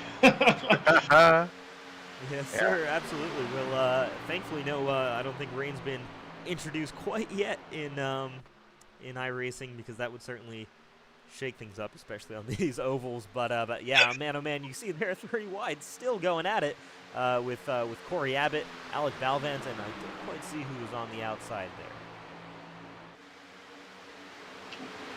We are 20 laps away from that stage 2 break as we go across another lap car who is dramatically slow. You see what being a lap car and out of the draft is. That Josh Robin car has a lot of damage too, been hit very hard. Yeah, also look at the Alec Balvans car. It looks like that front end is bent in pretty significant. It's pretty pushed in there, so that could be hurting him as well. So, I mean, even cars running up in this top pack have significant damage that they're dealing with. There you see the damage on that 5 car. It looks like it's pretty crumpled up in front of them. Yeah, I think that 42 of Vincent Isabella also pretty heavily damaged. Got clipped in the Tyler Fode Gerald Campbell incident, and that thing's still running up nice and fast. Another car involved in that same incident was Josh Adams in this 95 Best Buy car. He's just chilling 3rd car on the top row. I think that car is, if that car doesn't have a whole lot of damage, if it's looking racy, we'll see him in the lead here before too long. That car is someone that has been able to kind of make his way to the lead and shown speed all week long. Yeah, he was involved in that first big crash that we saw with Gerald Campbell and Tyler Ford that really took out a lot of the heavyweights early. In this one, he spent some time on pit road in order to get it fixed, but it looks like he has been able to do exactly just that and work his way up inside the top 10. It won't be long before we're talking about him perhaps in that 95 car. He's our pole setter. Can he get back to the point? Well, he's the 2nd car in line on that outside line now, so he's certainly been working his way towards that as Johnny Thomas leads over Matthew Weeks on the inside there. We've got a lapped car that they're about to come out. That's Shane Dimantova in the number 20. Hopefully get out of the way there and not make things too tricky here, but look at just the power and the number of cars on that bottom line versus the outside here, though I think with this package, you can still make it work with just 2 or 3 cars on that top line. Shane gives everyone plenty of room staying up top, and yeah, you're absolutely right. All it takes is a couple of cars drafting in that outside. Also, the inside line not particularly well formed. You've got some big spaces back to like C. Shondura in the 01 car. You've also got some guys hanging off the back, maybe like Ryan Gavel back there, who are, I think, still probably trying to ride around and avoid any further damage to their cars before they get an opportunity to kind of move their way back to the front. Woo! You can see that apron. We'll be talking about that still more to come, but a lot of those guys are flirting with it, and we've seen the apron hit back. Jared Rexing right there got a little bit loose coming out of turn 4, but well within control of that 10 car. Johnny Benson throwback at that one. Maybe we can even bring up the pain of the race, what with Vince and Isabella back into the top 10. I know that was Doug Rice's pick. Do you guys have any preferences, or should we go with what Doug said? I was gonna say I'm not sure any of us have any right disagreeing with Doug on that, and I mean, even if we did, that 42 car is beautiful. Love the rainbow colors, and yeah, man, oh man, white base, rainbow colors. Vincent Isabella hit it on the head with this. Yeah, it's Vic Bloom who painted that car, and just a whale of a job. His league Oscar that runs on Thursday nights, working in tandem with Elite somewhat and trying to sponsor some cars in there. So while we've got him, congratulations. I think we'll name you the K&P Pain of the Race, Vincent Isabella's 42 car. Awesome. I would love to see that car in real life. That would be quite the eye-catching paint scheme. I have a question. Is there a minimum speed that you must run here on iRacing? No, there is not. But what's going to happen, Alex, is once Josh Robin goes 6 laps down, we have a rule that if you're 6 laps down, you will drop out of the race kind of requirement parked by the officials, because you don't really have an opportunity to make up more time. I see. I was just curious, as we saw one guy without any front support on his car go by. I know in real life that would be a hassle. You could be black flag for going too slow, because you will be a hazard to other competitors that are fully at speed. So unfortunately, whoever that was, and I think it was Josh Robin, that 8 car, there might not be out there for much longer due to the speed of that race car. Still side-by-side battle up front, though. Matthew Weeks in that 11 car. Man, I'm telling you, I was talking to him actually a little bit in the off-season, and he was excited. Just for a shot here, if he wins today, it will be a big celebration in that 11 car camp. Yeah, Matthew Weeks has really found something this past season or so, obviously with that win at Michigan, that breakout win at Michigan. And since then, I mean, he was one of our most, if not the most consistent driver in the Cup series all season long. And once again, he's showing, I mean, he loves these big tracks, and for him to start off so well here at Daytona and then to go into Auto Club next week, I mean, that would be the ideal start for Matthew Weeks here. And almost, make things a little bit easy for him to relax a bit before we get to the chase. Jared Rexing out front now took the lead with the help of Matthew Weeks. So Weeks in that 11 giving a good push. Johnny Thomas a little bit squirrely there on the bottom of the racetrack. Rexing providing another lead change, and now Thomas going after Rexing again. The action up front has been really, really good, and it seems like it's always about 3 or 4 cars that are able to kind of shuffle the lead back and forth amongst themselves pretty cleanly as well, without jaw-dropping moments. I know we've seen a couple of guys kind of make that drop down from the top lane to the bottom that Johnny Thomas just made. They made that pretty close, but I don't think we've seen anybody trying to do too much with the lead group. This shuffling for the lead, very entertaining, but very clean. Yeah, and it seems like one competitor really hasn't been able to keep the lead for much more than a lap or so. So we've had so many lead changes so far, but I'm beginning to question how to work that into the end of the race and what you might want to do come late into this race. Is it important to try and time the run so that you get that big shove there coming to the white flag and then perhaps hanging on, because it looks like as quickly as you get the lead, that's as quick as you lose it. Yeah, absolutely. That's I mean, that's just this package, right? I mean, you've got these massive spoilers that are punching the you get a run, it is going to be huge. And yeah, I mean, you come back from 3 or 4 car lengths behind, you can go all the way up to 3 or 4 car lengths ahead of the car in front of you. And guys are probably thinking about that. I'm sure there'll be a little bit of playing around with that in terms of figuring out the runs all throughout the race here. And I'm sure we'll see that as well as we're getting close towards the end of this second stage. RC Anderson just commented on the YouTube broadcast and said, "Wow, Tate made it past halfway." So, RC, thanks for tuning in, man. We wish you could have been out here. Hopefully, everything's going well down in Florida, and we wish you the best. And can't wait to see you out here next week. So we are 8 laps away from the end of stage 2. Again, don't see the yellow flag, just points awarded to the top 10, including the guy that will lead that lap. We'll see what happens here, as it was a side-by-side battle between Gerald Campbell and Tyler Fode for that stage 1 finish. However, that's not vindictive of you winning the race, because both those cars are now out.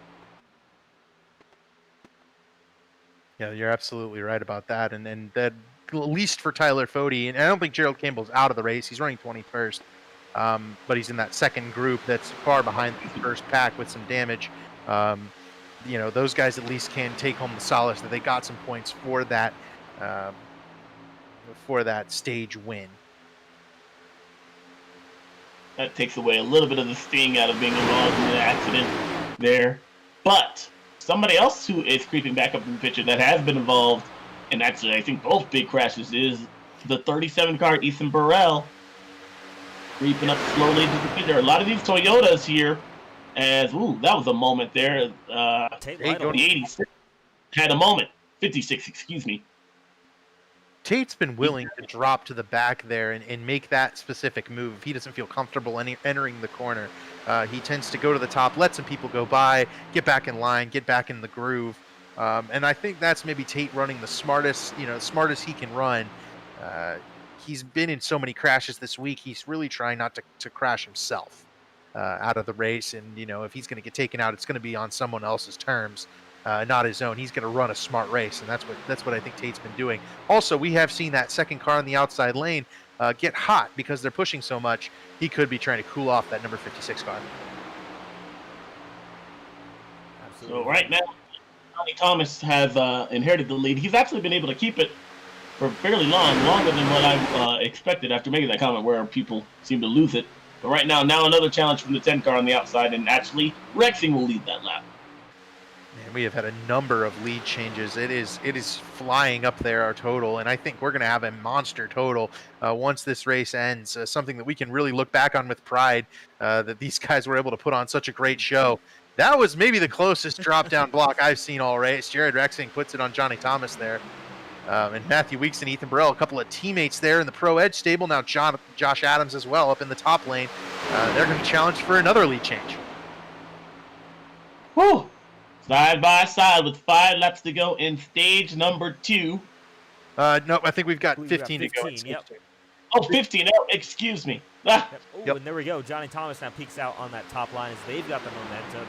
And yeah, I mean, this is, David alluded to it earlier in the broadcast, is that this is such a mental game. I mean, these guys are doing this continuously, and you're constantly thinking about the moves that you need to make. I'm not going to lie, the standard iRacing spot is information in terms of what's going on around you, especially on these super speedways. So if these guys have, actual spotters helping them out, that makes a big difference. And just being able to judge correctly the moves that guys have around you and figuring out where exactly you need to go. I mean, it's such a mental drain on you, and these guys are still, they've still got here 85 laps to go. I think that the Pro Edge cars definitely have a spotter. They've got a number of additional guys in their chat. But I don't think Johnny Thomas has anybody in his group, and I don't even see Jared Rexing on Discord. So, I don't really even know if Jared's even got anyone talking in his ear. I know for a fact Johnny doesn't. So, some of these guys are able to do it without a spotter, and some of them have some ears in their, or a voice in their ears telling them what's going on. There's also the official iRacing spotter. Johnny Thomas has anybody in his group, and I don't even. And that's not even necessarily reliable. So, one of those things that we've got, that I've realized as I've kind of joined a team and gotten some help with, is having a spotter is really, really beneficial. if you've got someone in your ear telling you where other cars are, where the runs are coming from, that can really help you and play a part in it. It makes it feel very official when you're driving these races. Oh, yeah. I was just going to say that's something that from coming over from the console side of racing, and just most of my racing has been on NASCAR Heat, where the spotter, he might tell you somebody's there. He probably won't. I'm too busy probably getting ice cream or something like that. But iRacing, that is a nice, comforting thing to have in your ear, especially with the runs that we're seeing here. How fast you have to make some of these moves. I mean, it needs to be so fast. It needs to be. I mean, you've got split seconds to make a lot of these decisions. Earlier on in the race, maybe you want to give yourself a little bit more of a buffer, but especially when you get towards the end and you've got to make those blocks, otherwise you're going to lose 5, 6, 7 positions because of the runs that a line has. You've got to be ready to make some pretty big risks, and we've seen how loose changing lanes. You could obviously get air packed in behind your spoiler. That can make you lose. There could be net code. That could get you involved in a big incident. There's so many things that can go wrong, and you can still see these guys racing inches apart from each other, making blocks inches apart from each other, bumper to bumper all the way around this racetrack. With that lapping of that group of lapped cars up there on the top of the track, Craig Arvanites goes 2 laps down. That means the first car any laps down, if the caution were to come out, is the 42 car, our paint of the race, our Kendall Noah Players Designs paint of the race of Vincent Isabella, as Colin Fern takes the lead. And I believe that's the first time Colin Fern's led all race. I believe you're correct there. He's been running in this lead pack all race, but or at least especially recently, but Colin Fern has systematically worked his way towards the front, and watch out for this 86 car. Colin Fern means business here, our Daytona 500 entry, but man, oh man, he was raring to go when he heard that he would be running in the Daytona 500 tonight. Johnny Thomas looked like he wanted to get to that outside line. We've seen that second guy in the inside line kind of pull out in front of that outside line on the backstretch and get a run. Unfortunately, the 11 car looked like he was just enough there to kind of keep him in line. We'll have to wait again, but you can see Johnny Thomas, he was anxious to get around that 86 car there, just had nowhere to go. The intensity is about as hard as it's been of late. These guys jumping to the top, jumping to the bottom, throwing a few more blocks than they have been as we approach the end of stage number 2.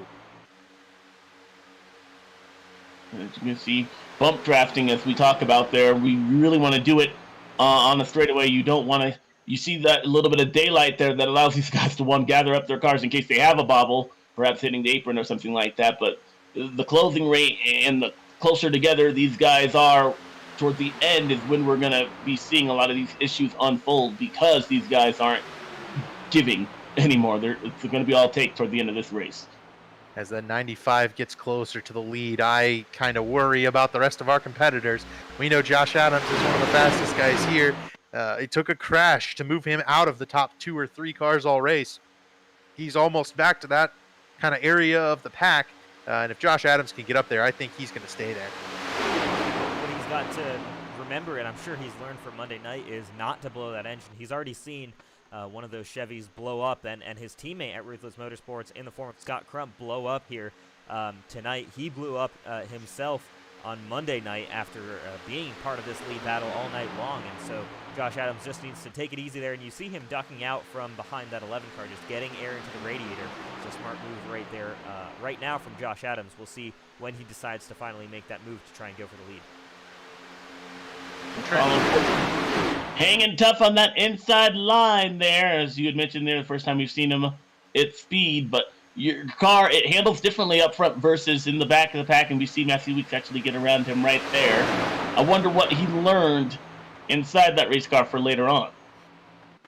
Yeah, Weeks seems to have a really good idea of how to get to the front right now. That 11 car really is fast, and he seems to be able to take it wherever he wants to. Josh Adams kind of falling back now, and I wonder how much the damage on that spoiler is hurting the 95 cars, both the 09 and the 86. Now Johnny Thomas back to the bottom. Looked like he might have gotten even a little bit loose there for Johnny Thomas. He wanted to get around that 86 car in a big way, and he saw his chance, and he took it. Now he'll go to the outside, and he'll take the 86 run and try and use it to his advantage down the backstretch, but a big run from the inside. Look at the 91. He'll give a shove to the 10 car, who's right on the back bumper of Weeks. Now, I've seen Johnny Thomas run about 4 or 5 races this week, and Johnny has been one of the most aggressive drivers in the field, at the front of the field. You know, when he's in the back, he doesn't make any moves like this, but when Johnny's up front, he knows he's got to keep this car as close to the front of the pack as possible. He's going to make those moves, the kind of bonsai inside dive. He slices over to take the lead and block. Johnny is kind of doing this on purpose. He's intentionally being aggressive at the front of the field, passive at the back of the field. It's really, really a very smart play by Johnny Thomas, and now he's going to be behind Jared Rexing, pushing him to try to take the lead from around Matthew Weeks. And they both get by.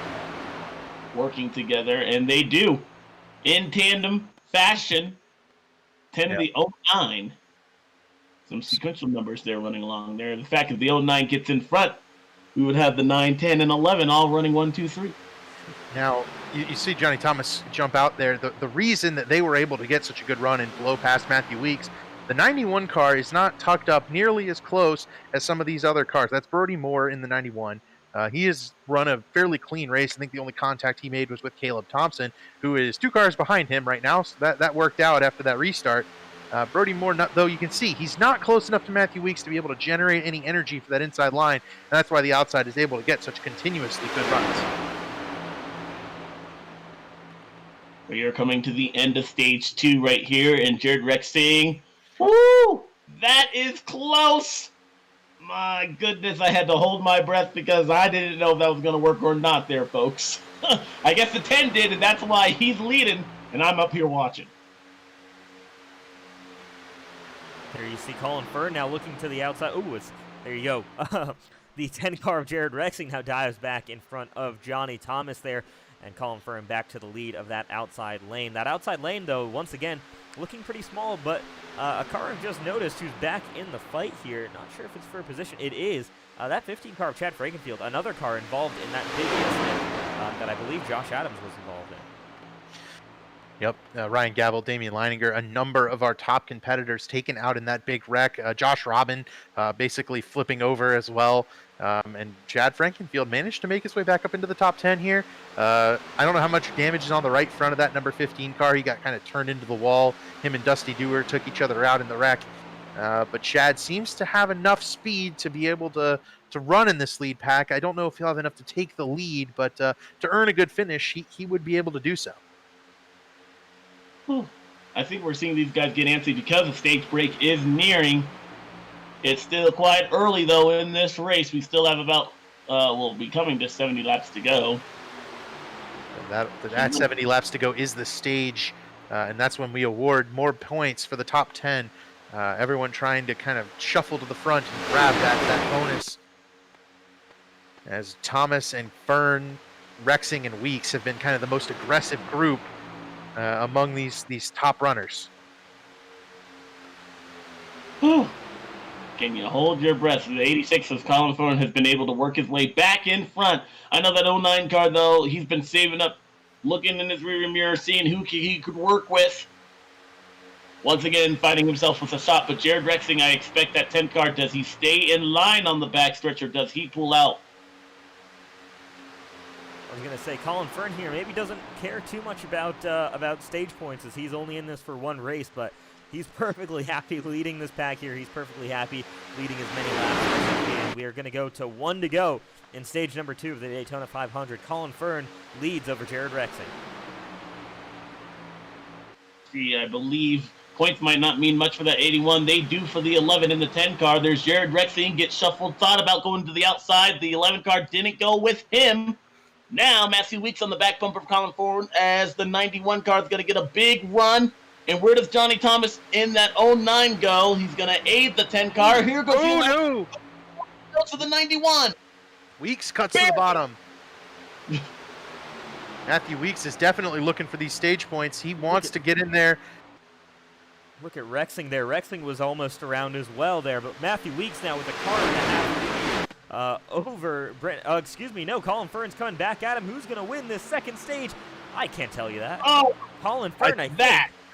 Oh, man, what a finish to the stage right there. And, we don't throw a caution in the Elite Series, kind of something that we were alluding to earlier, the kind of preferred way to do this. You award points there. Now everyone maybe tries to shuffle out to single file and prepare for pit stops.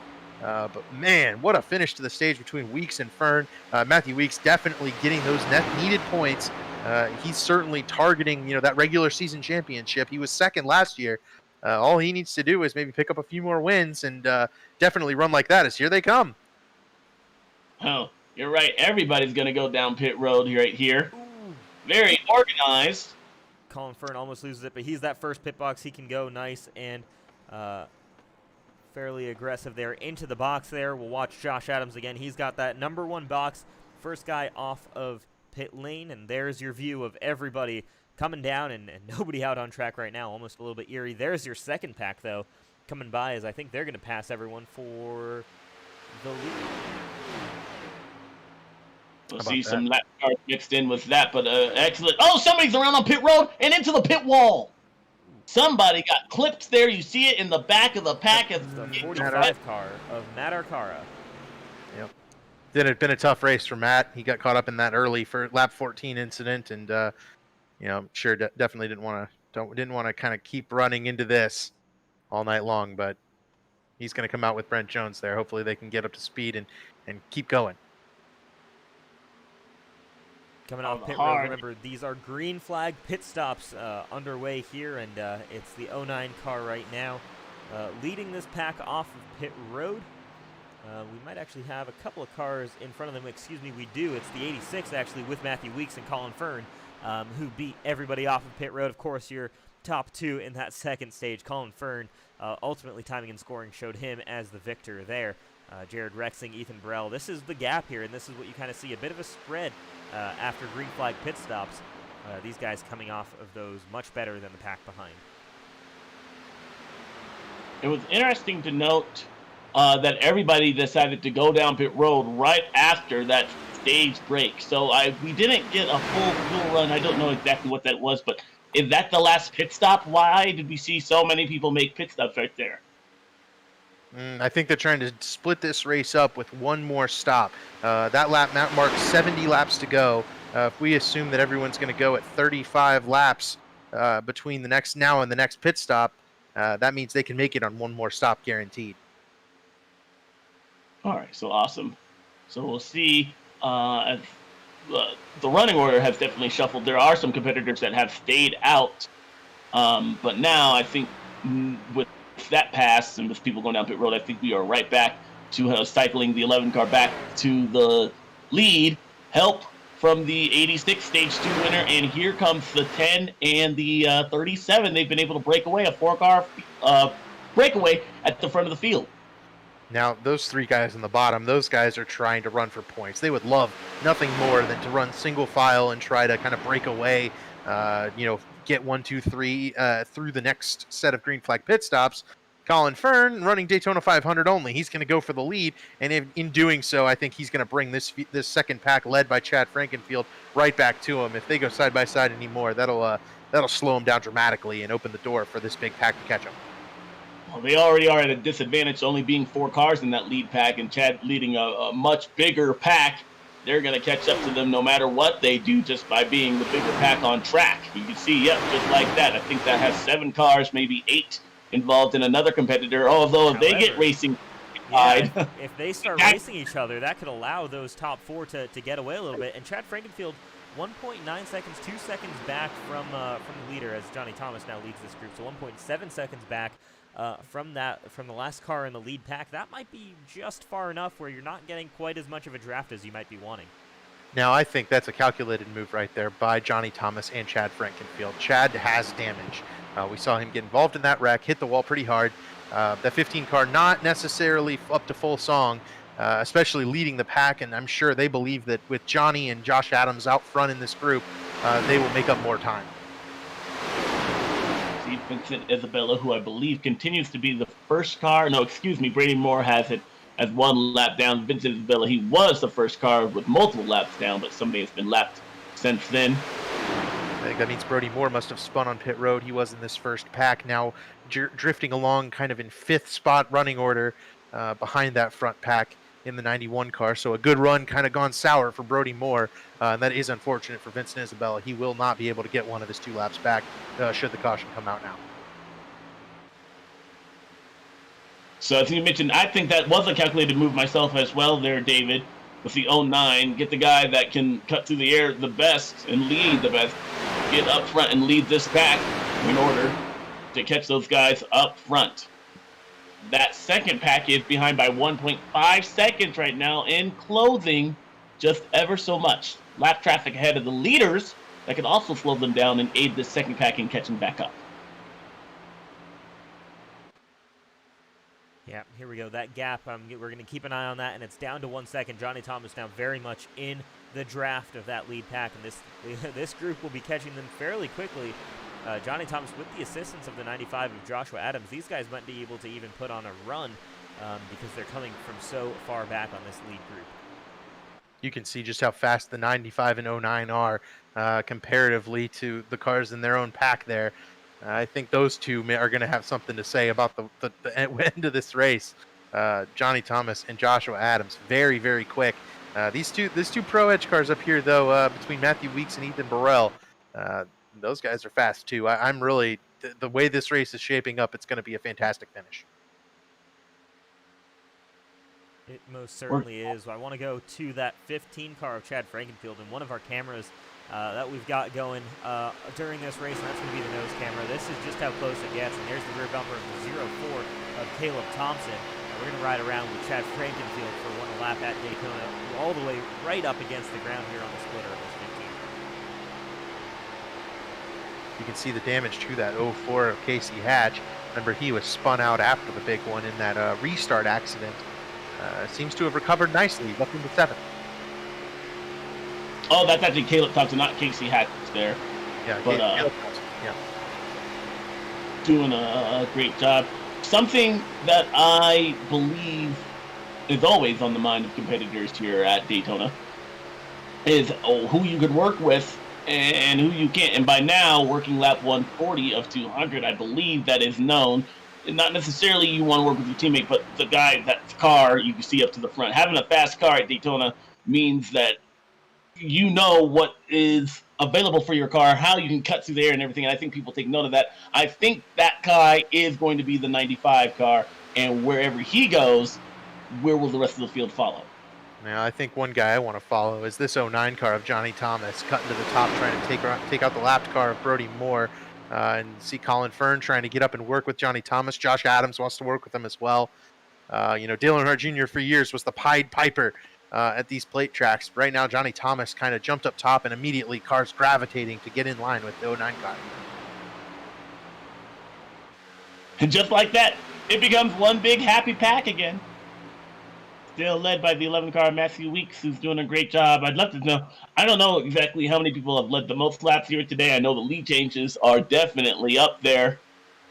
Yeah, unfortunately, not sure we're able to get that number without just going through every single driver here, but at least in terms of race summary, already up to 62 laps, 62 lead changes, 61 laps remaining in the event, and just 9 laps under caution here so far. So right now it's been great green flag racing. We've had a couple of big wrecks though, and we've had a lot of competitors go out or obtain damage that has taken them out of this event. But right now we've still got this fantastic battle going on for the lead. Right now it is Colin Fern leading the way once again, as he's been doing, fighting it out with Matthew Weeks, who goes up to the top side.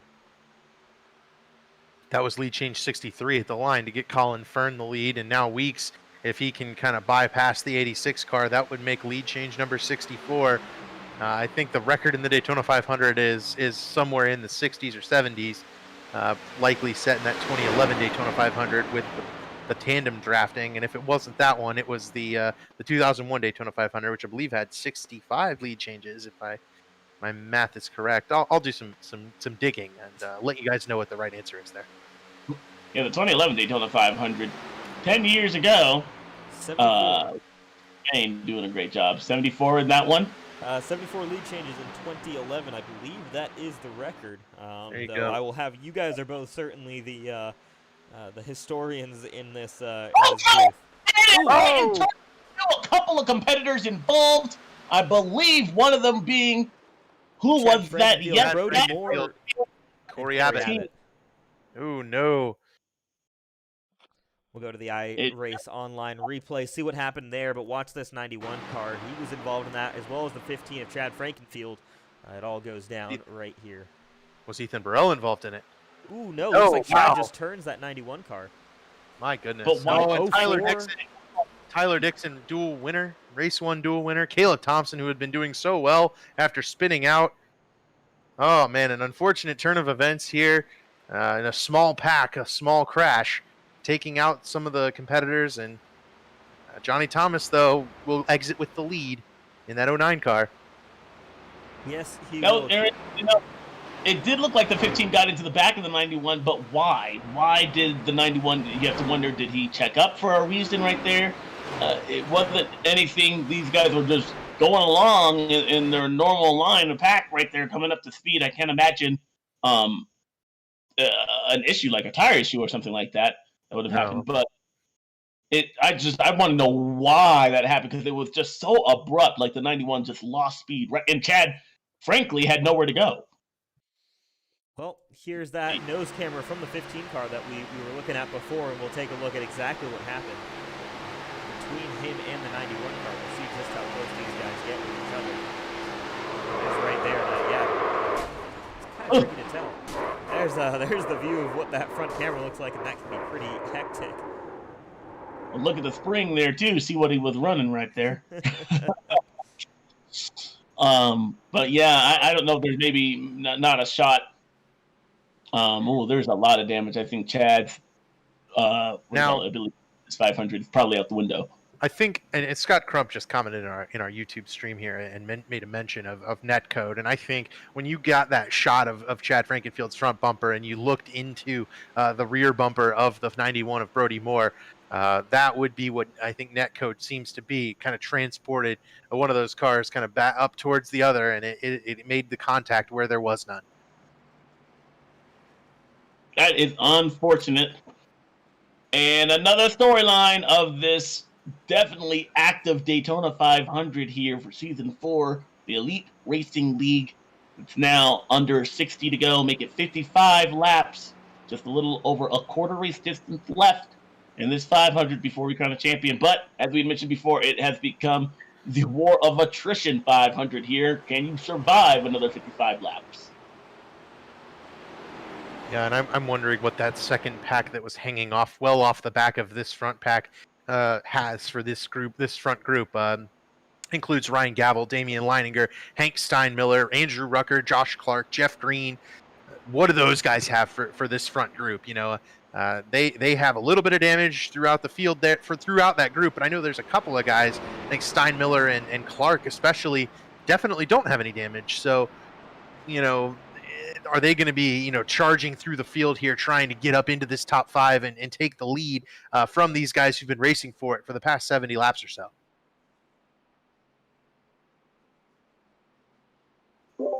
So as we get the field back in tow behind the pace car there, we still have one green flag pit stop that will definitely need to be made. I want to talk about strategy real quick there, David. We always assume 4 tires and fuel will be the best way to have your best handling car at the end of the race here, but do we see people perhaps take 2 tires and just enough fuel at the end, or do you think it's still with the laps left that you might as well take 4?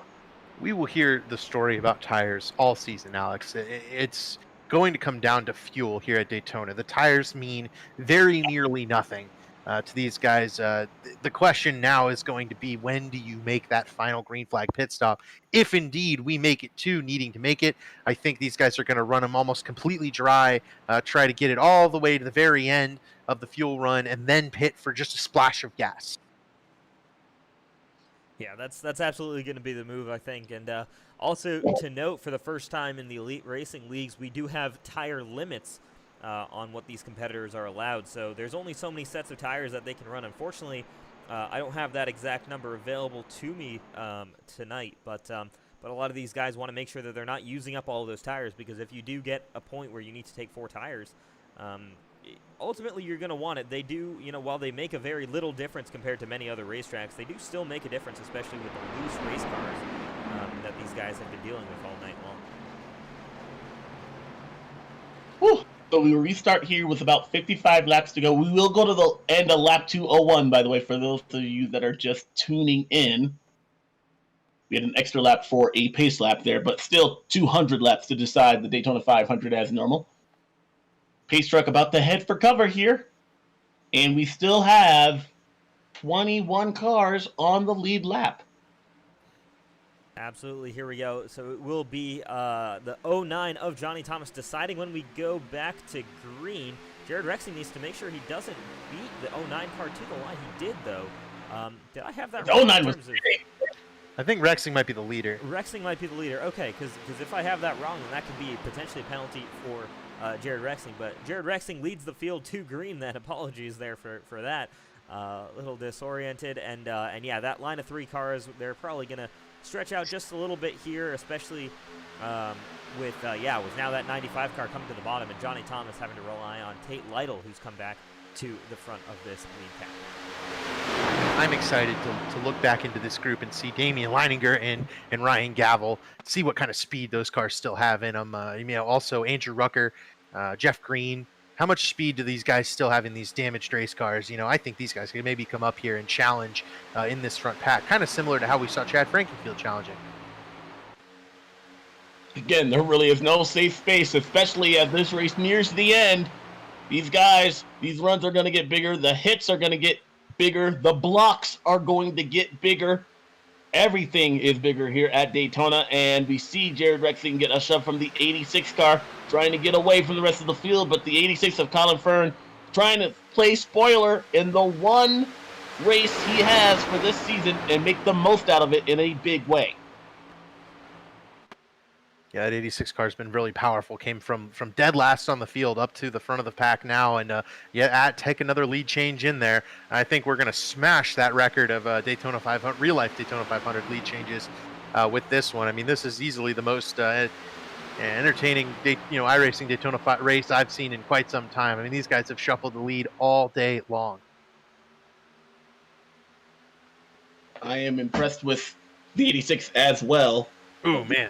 Ooh, that third place, I'm telling you guys, if we do see a big wreck, it's going to come from third place. Perhaps somebody's switching lanes and they're not clear or not. Josh Adams got up really close there to Matthew Weeks as Weeks came through the turn 2, now through turn 4. Weeks looking for the lead on Colin Fern, help from Johnny Thomas and Tate Lytle. Weeks to the lead.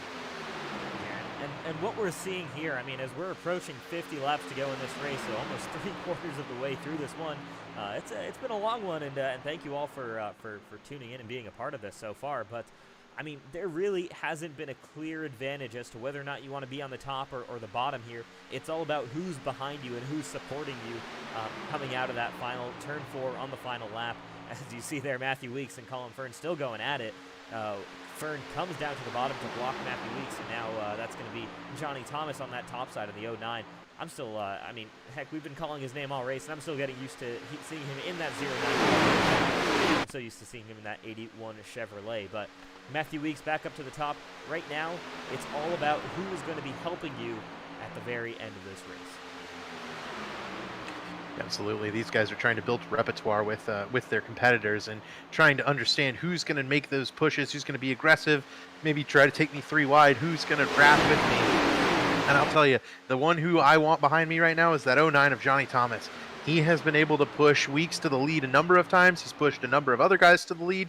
The only issue, and I recall it, and you guys may as well, at Talladega, Johnny Thomas blew the motor on his car, running for the win, trying to get a win to kind of move forward in the chase. I don't want him to see him do that again. He needs to make sure he keeps that 09 nose clean as he drops in the bottom here. Maybe just trying to do that right now. Less than 50 laps to go here at Daytona, and the action is still fast and furious. You see Colin Fern. He did the most successful real blocking I've actually really seen out of those late in the race so far. He and the 11 working nose to tail. The 11 car had a big run, but he went to the inside, and then the 86 was able to drop up. That worked for now, but I'm telling you, these blocks are going to get, as I mentioned, they're bigger and bigger. We'll see if somebody, unfortunately, will have to pay the price later on. Now Matthew Weeks on the outside with little drafting assistance there. Believe that 91 car, or excuse me, the 90, actually I cannot see that. Is that Tate Lytle? Yes, it is. It's fallen back. I was going to say, Matthew Weeks right now is in an unfortunate position as he's really got no room to fall back, but there you go, a big help there from Johnny Thomas to come up in front of him. And now you've got two cars because Damien Lineager has not been able to suck up to the back of these two cars on that outside line. And right now it very much is cars on that outside lane versus just an absolute plethora of cars on the inside right now running. Colin Fern leading the way, and there you see Andrew Rucker jumps up to that top lane. So top lane forming up once again, and but Matthew Weeks very nearly lost a huge number of positions there, falling back all the way to the 12th car.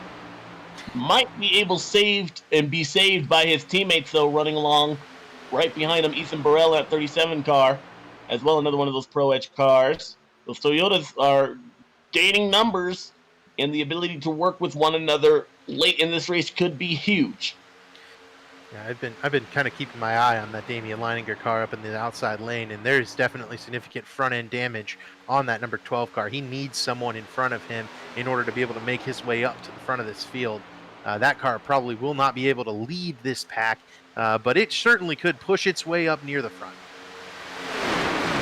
And we've seen what being in front can mean at the right place at the right time, taking you back to last night's clash where we saw Chase Elliott and Ryan Blaney get together in the final corner of the final lap, and guess who was there to capitalize on it?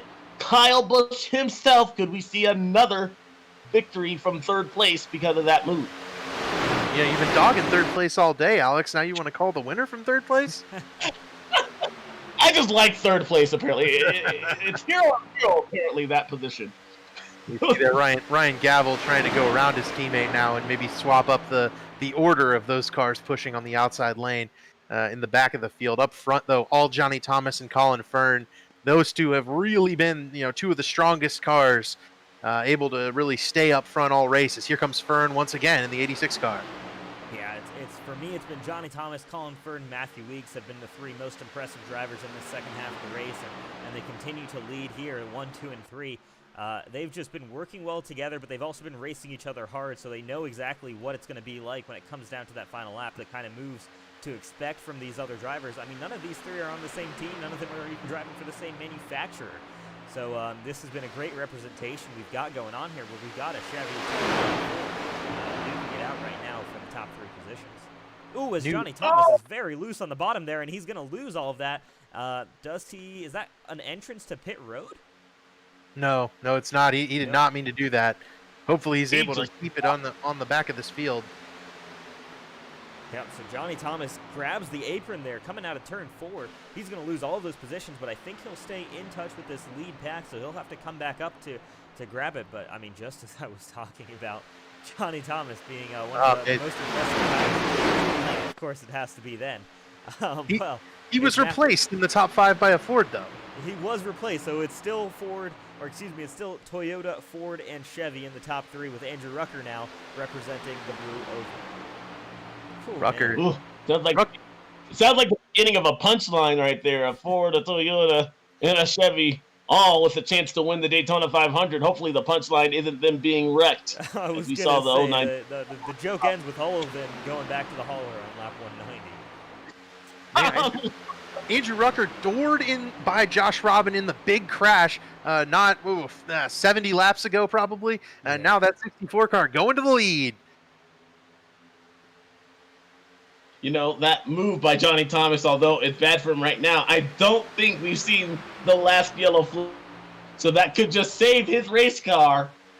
You never want to be, the back-to-back late in this race, but at this race, that actually might be the safest spot right now, considering how they're racing here with a little bit more than 40 laps to go. Well, we've been seeing the wrecks happen at the front of the field, in the middle of the field, and at the back of the field. So I don't think there's any place quite safe anymore on this racetrack. If there's a car around you, you should be very terrified that something may go wrong. You see there, Damien Lineager dives to the bottom line. We've got that line of Lake Norman Motorsports cars, Damien Lineager and Ryan Gavel. I think it's actually just the two of them that are left in this race. Trying to make it back up the order, but both of them have run into issues. We see, I think that's Tate Lytle, or excuse me, Matthew Weeks maybe diving over to the outside line as Ethan Burrell takes over the lead. Yep, Ethan Burrell to the lead. Damien and Ryan Gavel are accompanied by Hank Steinmiller, who is still in the lead lap in the 63 car, though he is also kind of hanging off the back there in the Johnny Thomas group, just trying to make it to the end of the race, try to last all the way to the end of this kind of attrition-based Daytona 500. I know one person that definitely wants to see a caution flag there besides the 09 would be the 42 of Vincent Isabellis. He has been able to finally put himself in the lucky dog position there. The first car one lap down. All he needs is a little bit of luck, and that 42 car will have a shot to win the Daytona 500. It has some damage right there.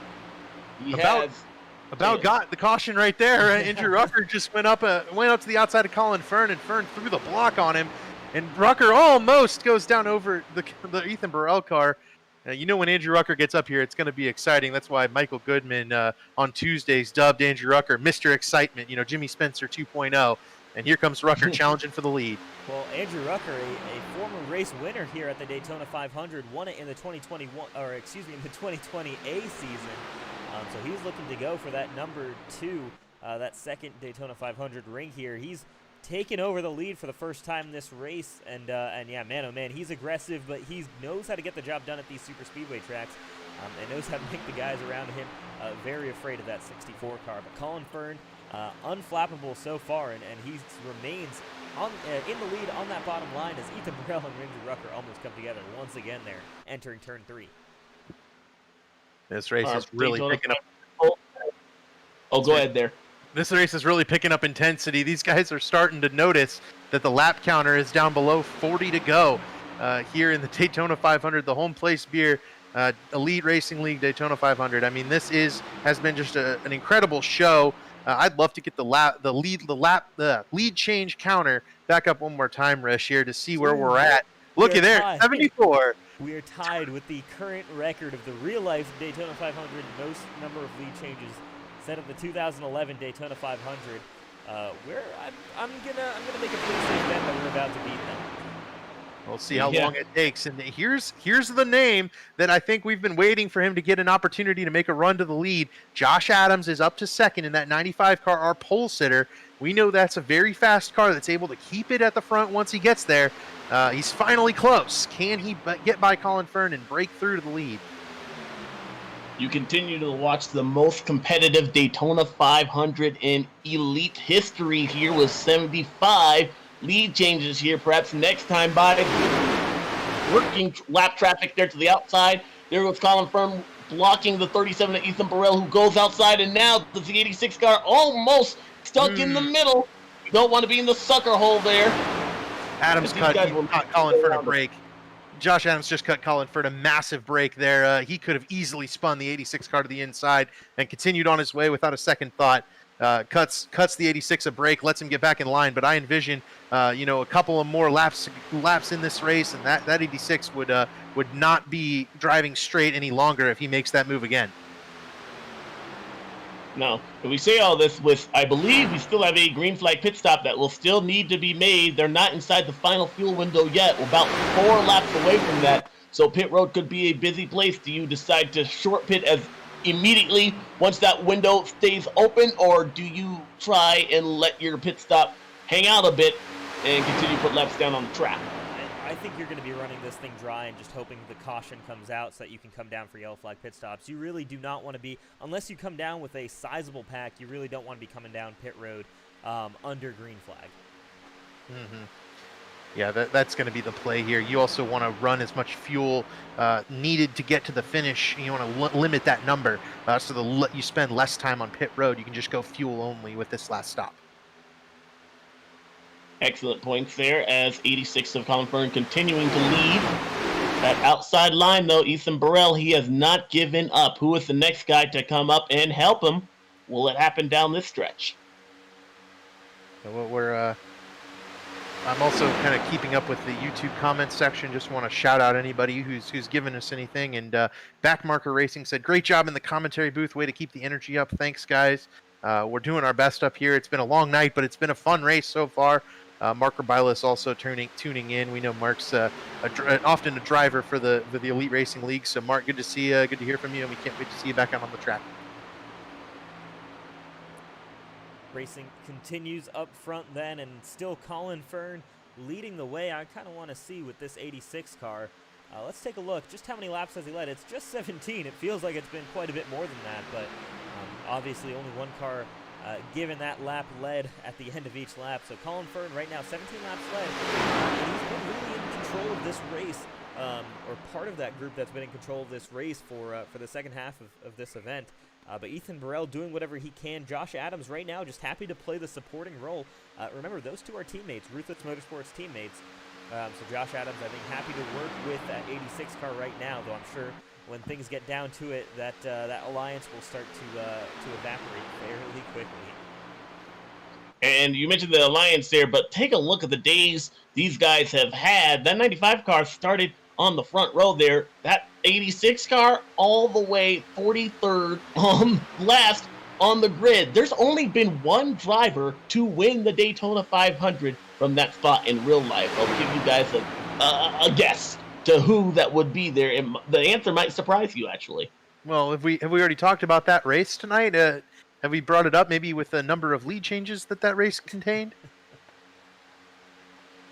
Trevor Bayne? Actually, no, it was not Trevor Bayne. It was the 20.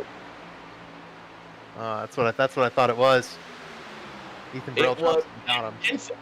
Matt Kenseth in 2009 started dead last, and worked it all the way. Now, keep in mind that race actually was shortened to, I believe, just a little bit over halfway because there was a rain delay there, but he still got it done, and the only driver ever to finish the Daytona 500 first after starting completely last.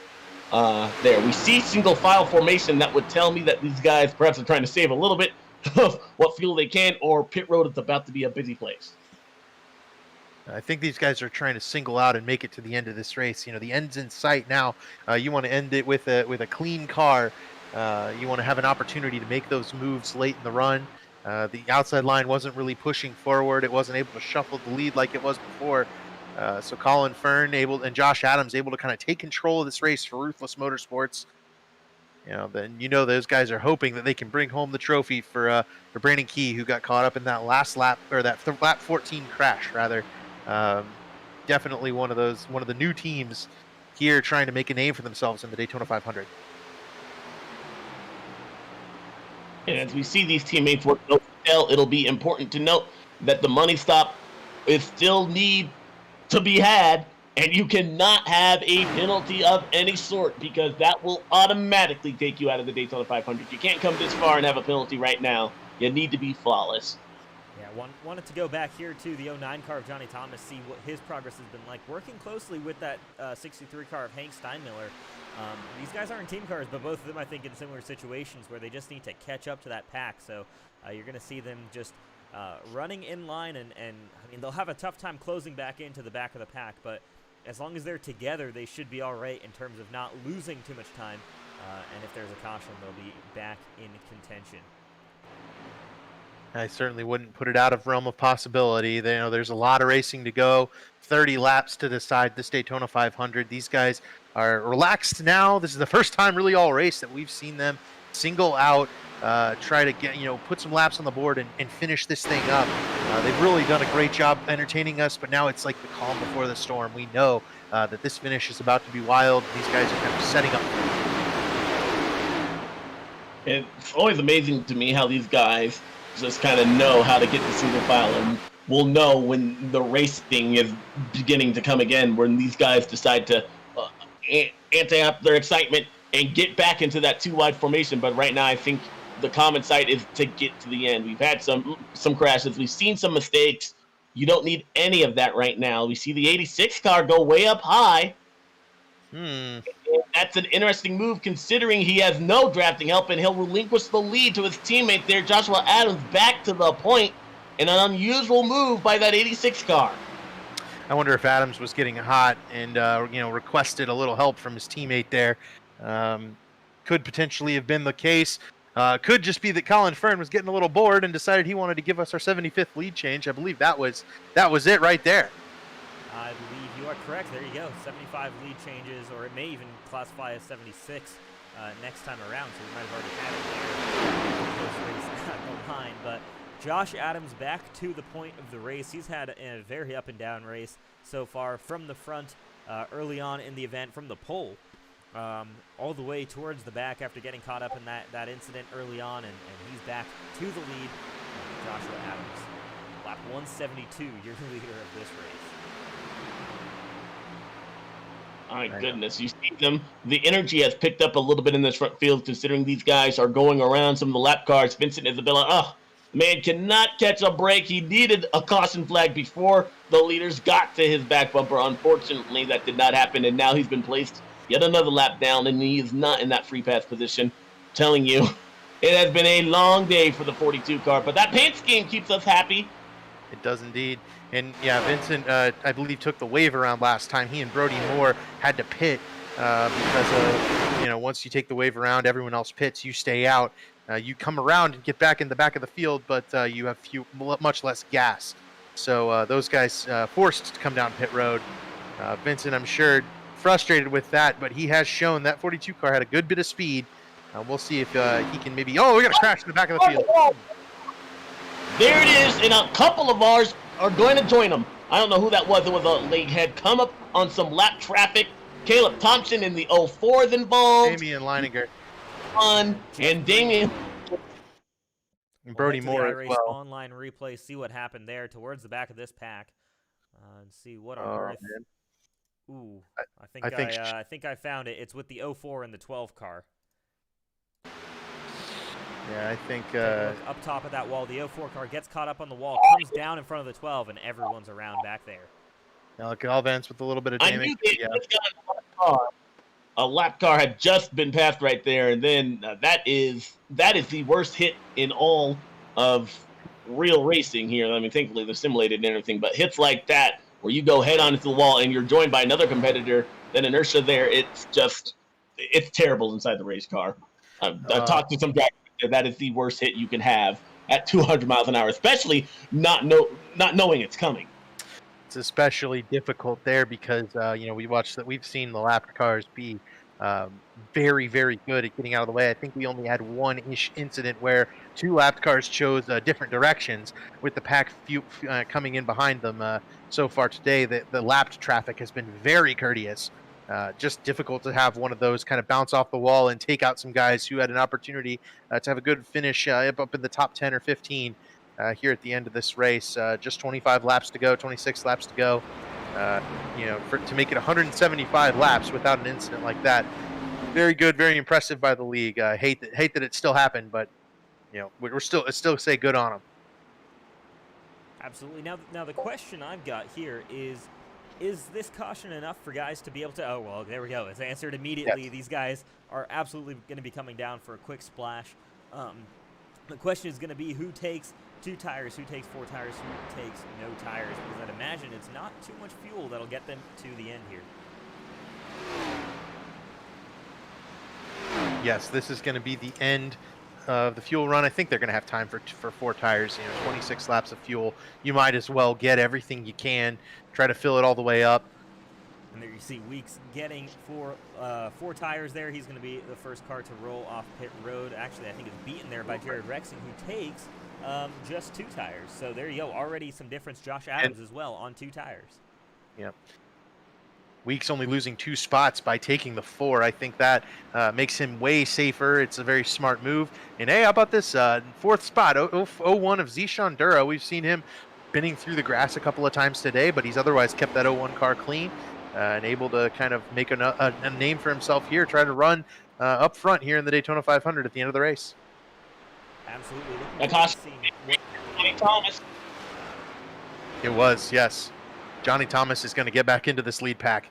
Yeah, that's going to be huge for him, and and we'll see exactly how that 09 now fares once he's back in the pack. Didn't pick up damage from that half spin that he had in that previous stage, so should be okay to keep going on here as we're getting ready to go back to green flag racing. We got probably 1 or 2 laps of caution. But we would be remiss if we didn't take this chance to mention our 4th and final of our big sponsors here tonight. We have our 2 race sponsors, Homeplace Beer Company and Hope Givers International. One of our premier sponsors, Richmar Florist, and then of course our second premier sponsor, C2 Freight Resources.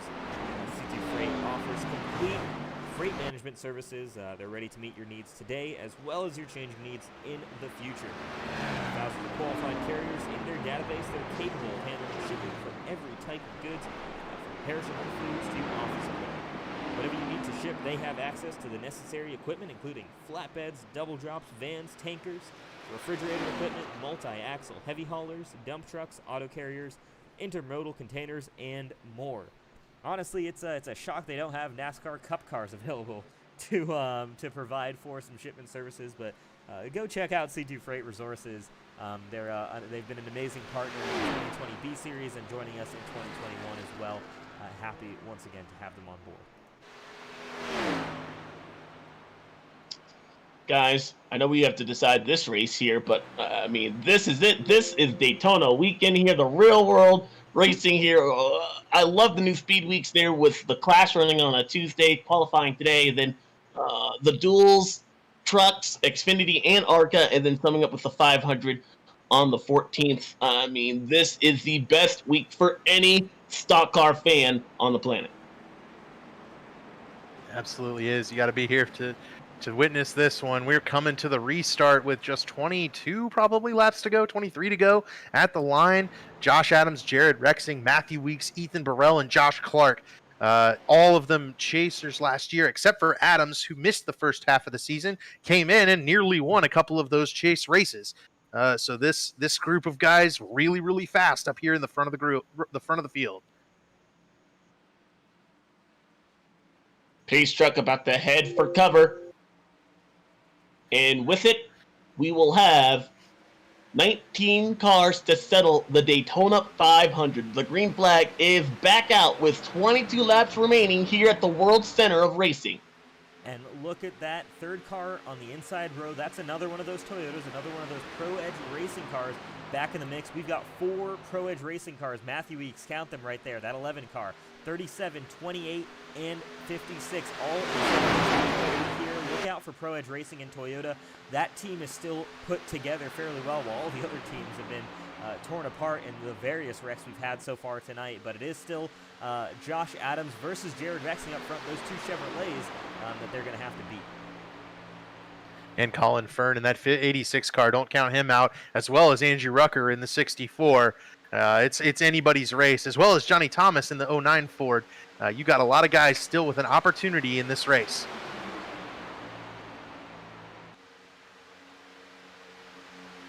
Still side by side, about 12 cars fighting it out here in this lead pack, I believe so. Maybe about 15 as we see the 10. Jared Rexing getting ever so closer to that 95. We'll be talking a little bit about that side draft here and how it works to pull a competitor back. Haven't really seen that come to play as of late, but I believe with less than 20 to go, we're going to see that come out as a weapon later on. And there you see Ethan Burrell clears to the bottom. Both Ethan Burrell and Jared Rexing ahead now of Josh Adams, and this is where we're going to see the aggression level really pick up. We're coming to 20 laps to go, 21 laps to go. These guys are getting ready, and they're raring to go. They want to win this race. They can all taste it. It's so close to getting to that checkered flag, and yeah, we're going to start seeing some moves. We're going to start seeing some maybe 3 wide. We're going to see that. I think that top lane is going to start forming up pretty soon here. Oh, go ahead there, David. Yeah, this pack's kind of not able to stay together all that well. You're seeing Colin Fern falling off the back of the field with Hank Steinmiller. I wonder if that's a calculated move by Fern, trying to maybe last a little longer to the end of the race, seeing how this racing is happening in front and expecting another crash. Yep, we are done with green flag pit stops for the night. The only time I would expect these guys to go down pit road is if a caution flag comes out and they have damage. Hopefully you won't be But you can see the leader, he's beginning to be more aggressive in changing lanes. 64, Andrew Rucker couldn't hang on right there. Jared Rexing back to the point. The battle for the lead continues, and it has continued all race long. We are probably up nearing or over 80 lead changes in this one. These guys have just continued to put on a show for 180 straight laps. We've got 20 more to go, 20 more opportunities for a lead change and for these drivers to kind of set themselves up for that final run to the checkered flag.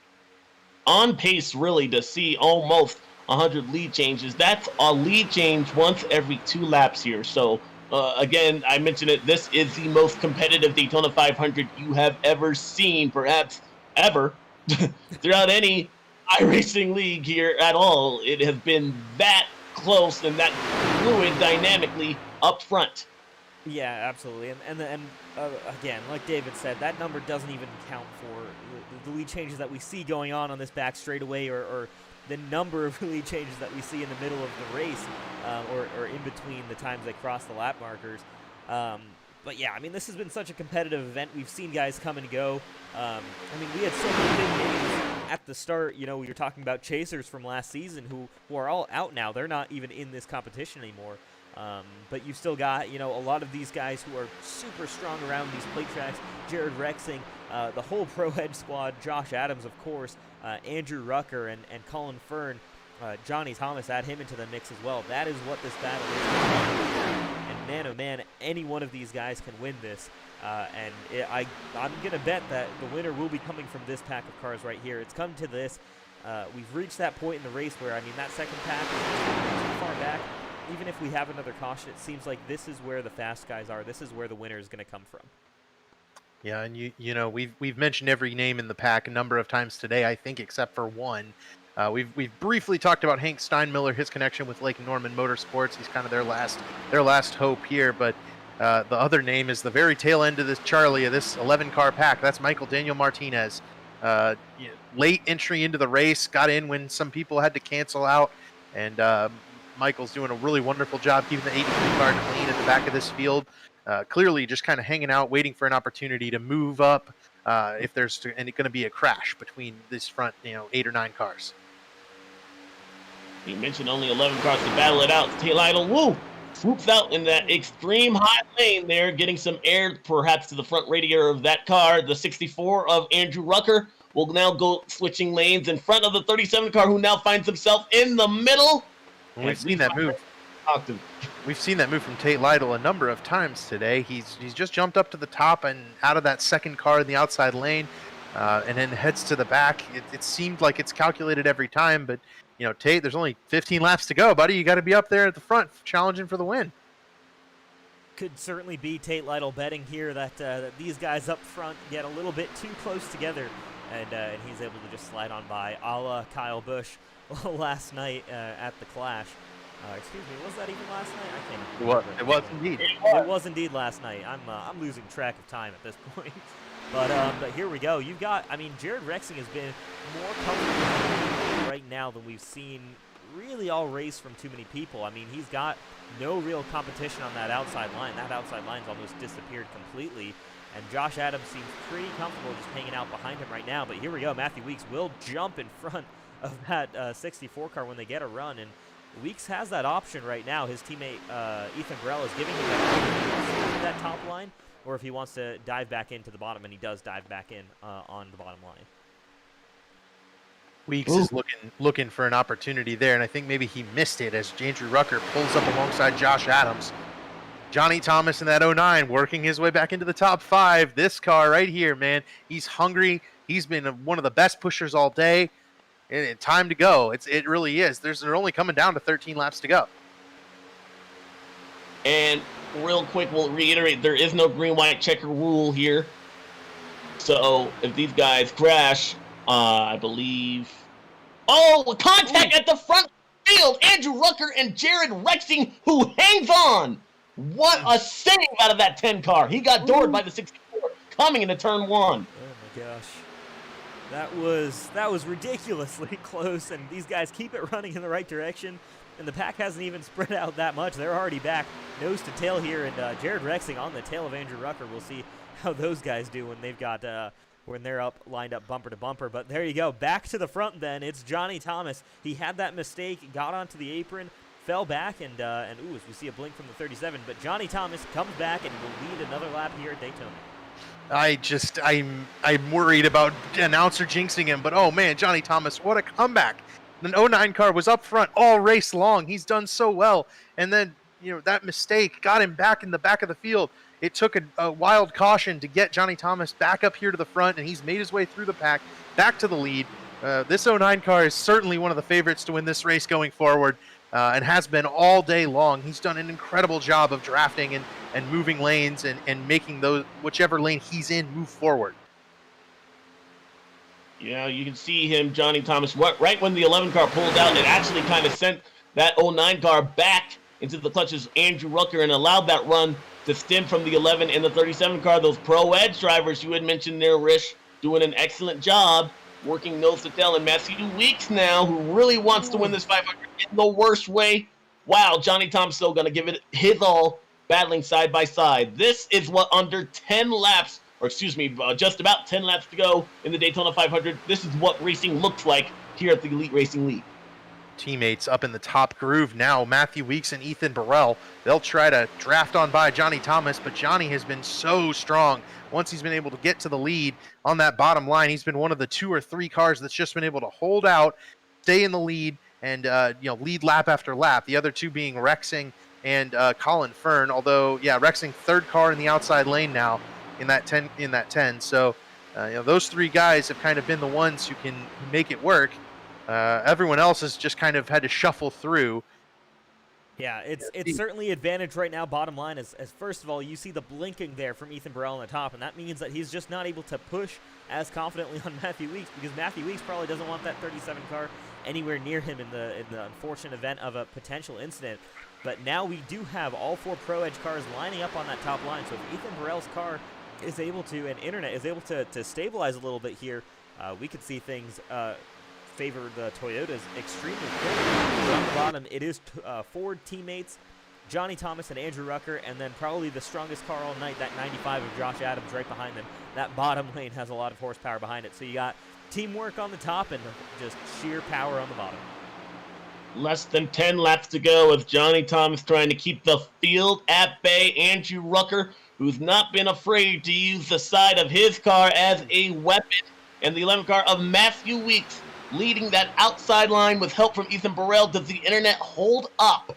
All these storylines about to come to an end. Less than 20 miles in the Daytona 500 to decide it. Yeah, that Internet issue from Ethan Burrell is worrying me right now. If that doesn't get stabled out, I would say that, within the Pro Ed chat, and all of these guys in those Toyotas are in communication with each other, it would be, hey, Ethan, you might need to run out to the back, have Josh Clark draft up to the back of Matthew Weeks, and use Joshua Clark and Tate Lytle to try and push that top line in front, because right now I don't think either Joshua Clark or Tate Lytle want to get anywhere near that 37 as much as it is. And that is hurting the performance of that outside line, as you had mentioned there, Rich, because these guys aren't confident enough in their ability to push, although it's working together right now. But if netcode gets paid, that could be a big wreck. As long as that 37 car stays glued to the track, not blinking out, I think this outside line is going to have something for Johnny Thomas. But, any of those issues occur anymore, and Matthew Weeks really won't be able to have that push to get up by this 09 car. It's so strong, especially with Andrew Rucker right behind him. Rucker's been one of the better pushers all day. Had a little middle stint in the race where he got a little damage on the right side during the big one, and kind of had to hang out in the back. But has really rebounded nicely and is in position to win his second Elite Daytona 500. Tate Lytle has joined that train of Toyotas.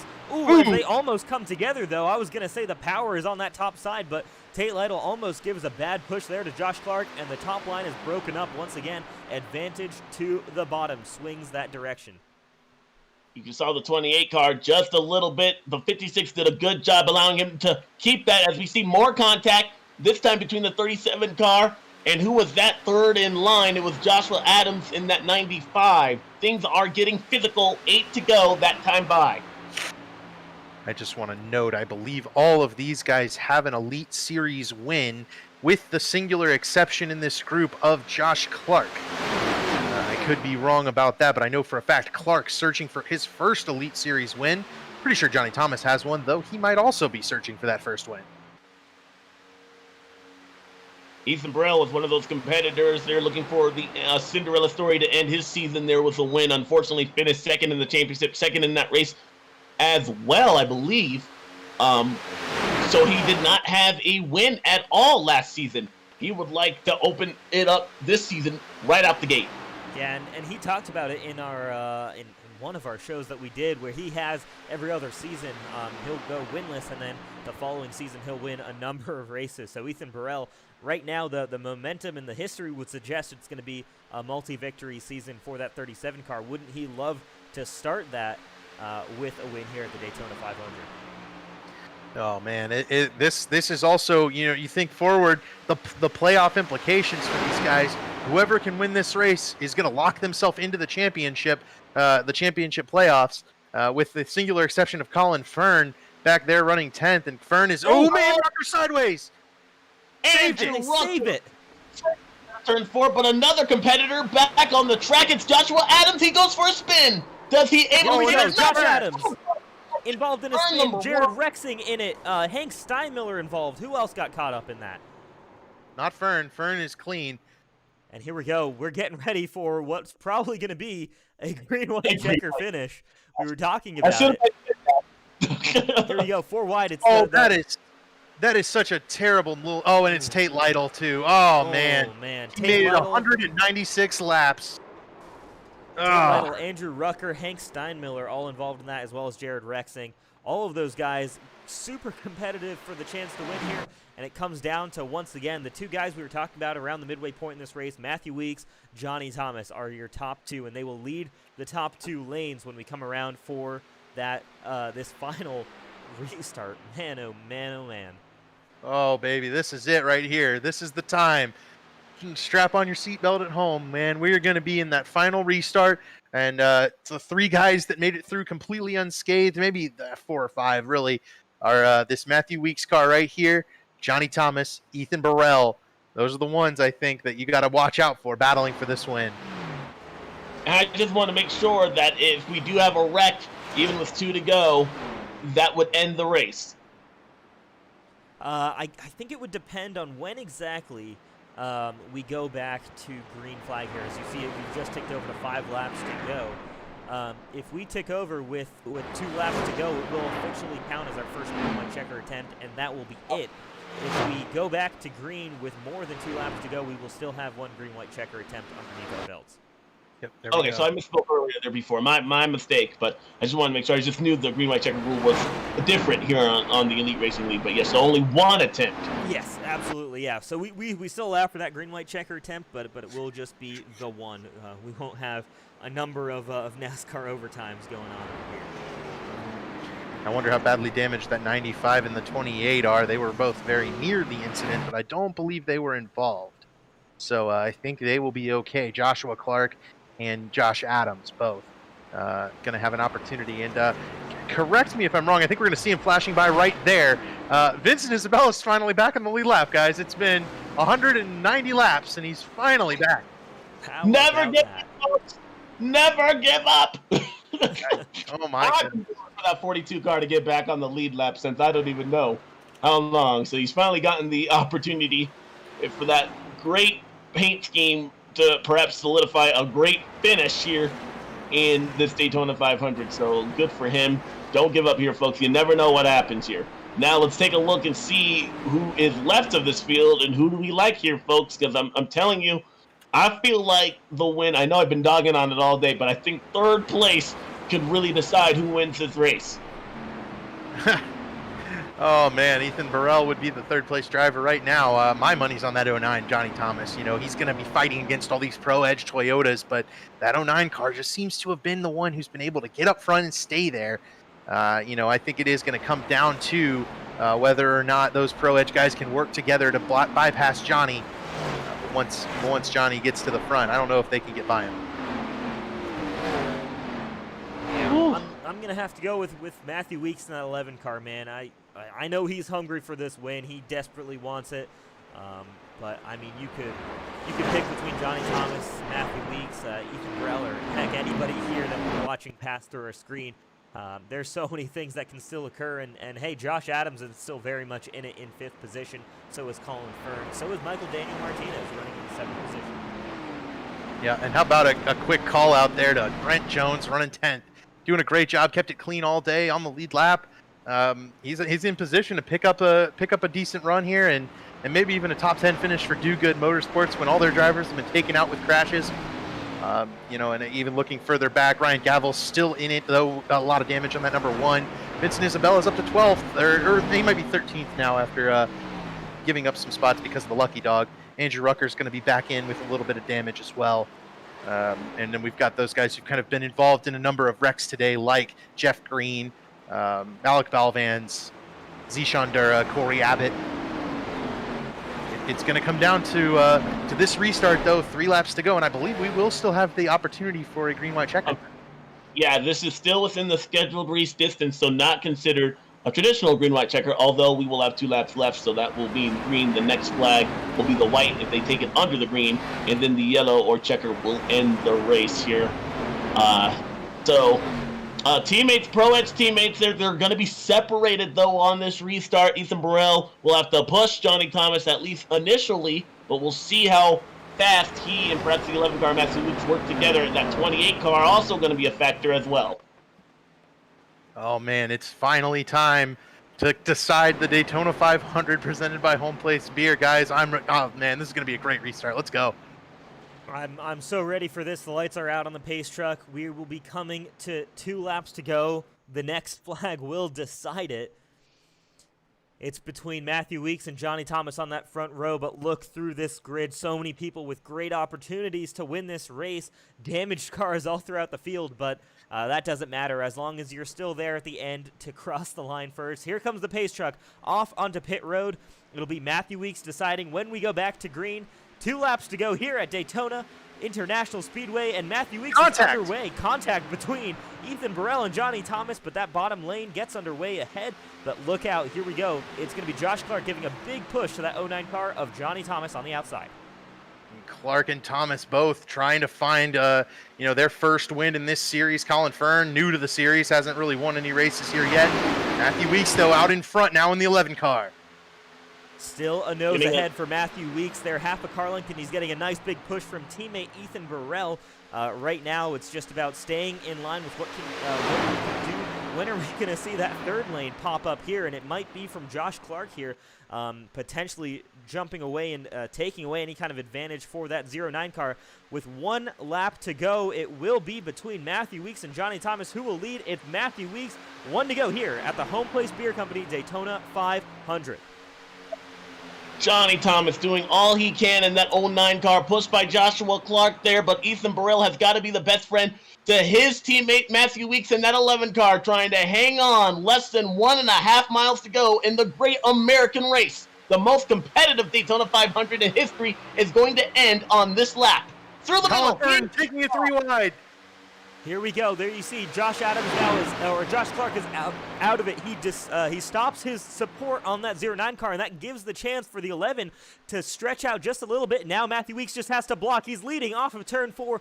Can Colin Fern give enough of a push to Johnny Thomas? No, he cannot. It's Matthew Weeks wins the Daytona 500 from teammate Ethan Burrell. The 11 car of Matthew Weeks victorious at the 2021A Daytona 500. Presented by Homeplace Beer Company. Congratulations, Matthew. Ethan Burrell pushed Matthew Weeks to the win outright. Teamwork at its finest. You saw Colin Fern dump Josh Clark. The friends were not there on the outside. The teamwork of that inside line between Ethan Burrell and Matthew Weeks. I mean, if I'm Burrell, I demand at least half of the prize pool from Matthew Weeks. I mean, gracious. What a push to decide that win. The party in that 11 camp is going to be huge. I had mentioned that earlier in this race here. Matthew Weeks was excited about his chances, and now a Daytona 500 winner and a familiar number I know he's a big Hamlin fan. Hamlin looking for the triple here that's never been done in NASCAR history. What has been told as history, though, is Vince Neil's belly will hit the wall. But the 11 car, that is where history will be made. Pro Edge and Toyota going to victory lane, and Matthew Weeks the victor. Here we go. The celebrations for Matthew Weeks, teammate. Congratulations. Ethan Burrell joins him. Joshua Clark, you saw, joined him for a little bit of celebration there. But Matthew Weeks, what a drive here tonight. Dominated that second half of the race. Just part of that group that was always in front. We talked about him taking his time getting up to the front, and what a fantastic drive. That Pro Edge team working together so well, and Matthew Weeks starts off the season with the highest of highs. Oh my goodness, what a run to the check. And Matthew Weeks was one of the most dominant cars today. He's done an incredible job. And he's safely in this championship hunt. So that means he has all season long in order to do exactly that. Burn it down and to learn and get ready for this championship, and he will be a factor. This is not the last time I believe we mentioned his name in victory lane here today. No, sir. I mean, you even look at next week at Auto Club, and you're worried that Matthew Weeks will be pulling off 2 wins in a row here because he likes those 2-mile tracks as well. So Matthew Weeks, but right now I don't even think he's thinking about that second race of the season or the championship. All he cares about is that he's getting that Daytona 500 victory on his resume. That was excellent. Excellently done there. Good. Congratulations to Ethan Burrell there, second place. I know that seems to be the theme for him, but to have a good run, a win is right on the horizon for him there. Joshua Adams, our pole setter, he brought it home there after having a race that saw his car all over the place, bringing up in third. Johnny Thomas, so close. No cigar there, but Colin Fern doing a great job in the one start he'll have at Daytona. And then you see the rest of the field right behind them. A lot of big wrecks there, taking out some heavyweights. But one name, that is, I believe we're about to speak to him. Matthew Weeks will be with us shortly there. That is the man for tonight. Absolutely, and I hate to shorten his celebration with his teammates, so we'll make it as quick as possible so that we don't shorten the celebration there. But Matthew Weeks, 2021A JoinAPS Cup Series Daytona 500 winner. How does that sound? It sounds amazing, man.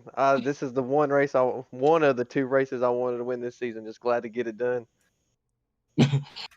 Matthew, man, we had talked about this in the short off season that we had. We just talked about, I knew how excited you were for this race, and the fact that I'm now talking to you in victory lane. I mean, just walk us through the emotions you have going through right now. I don't know. It's still setting in, man. It means a lot to win this race, especially for Pro Edge. Like Ethan, me and Ethan go way back. I'm just glad to do this for him, for real. He did a great job. He did a great job there.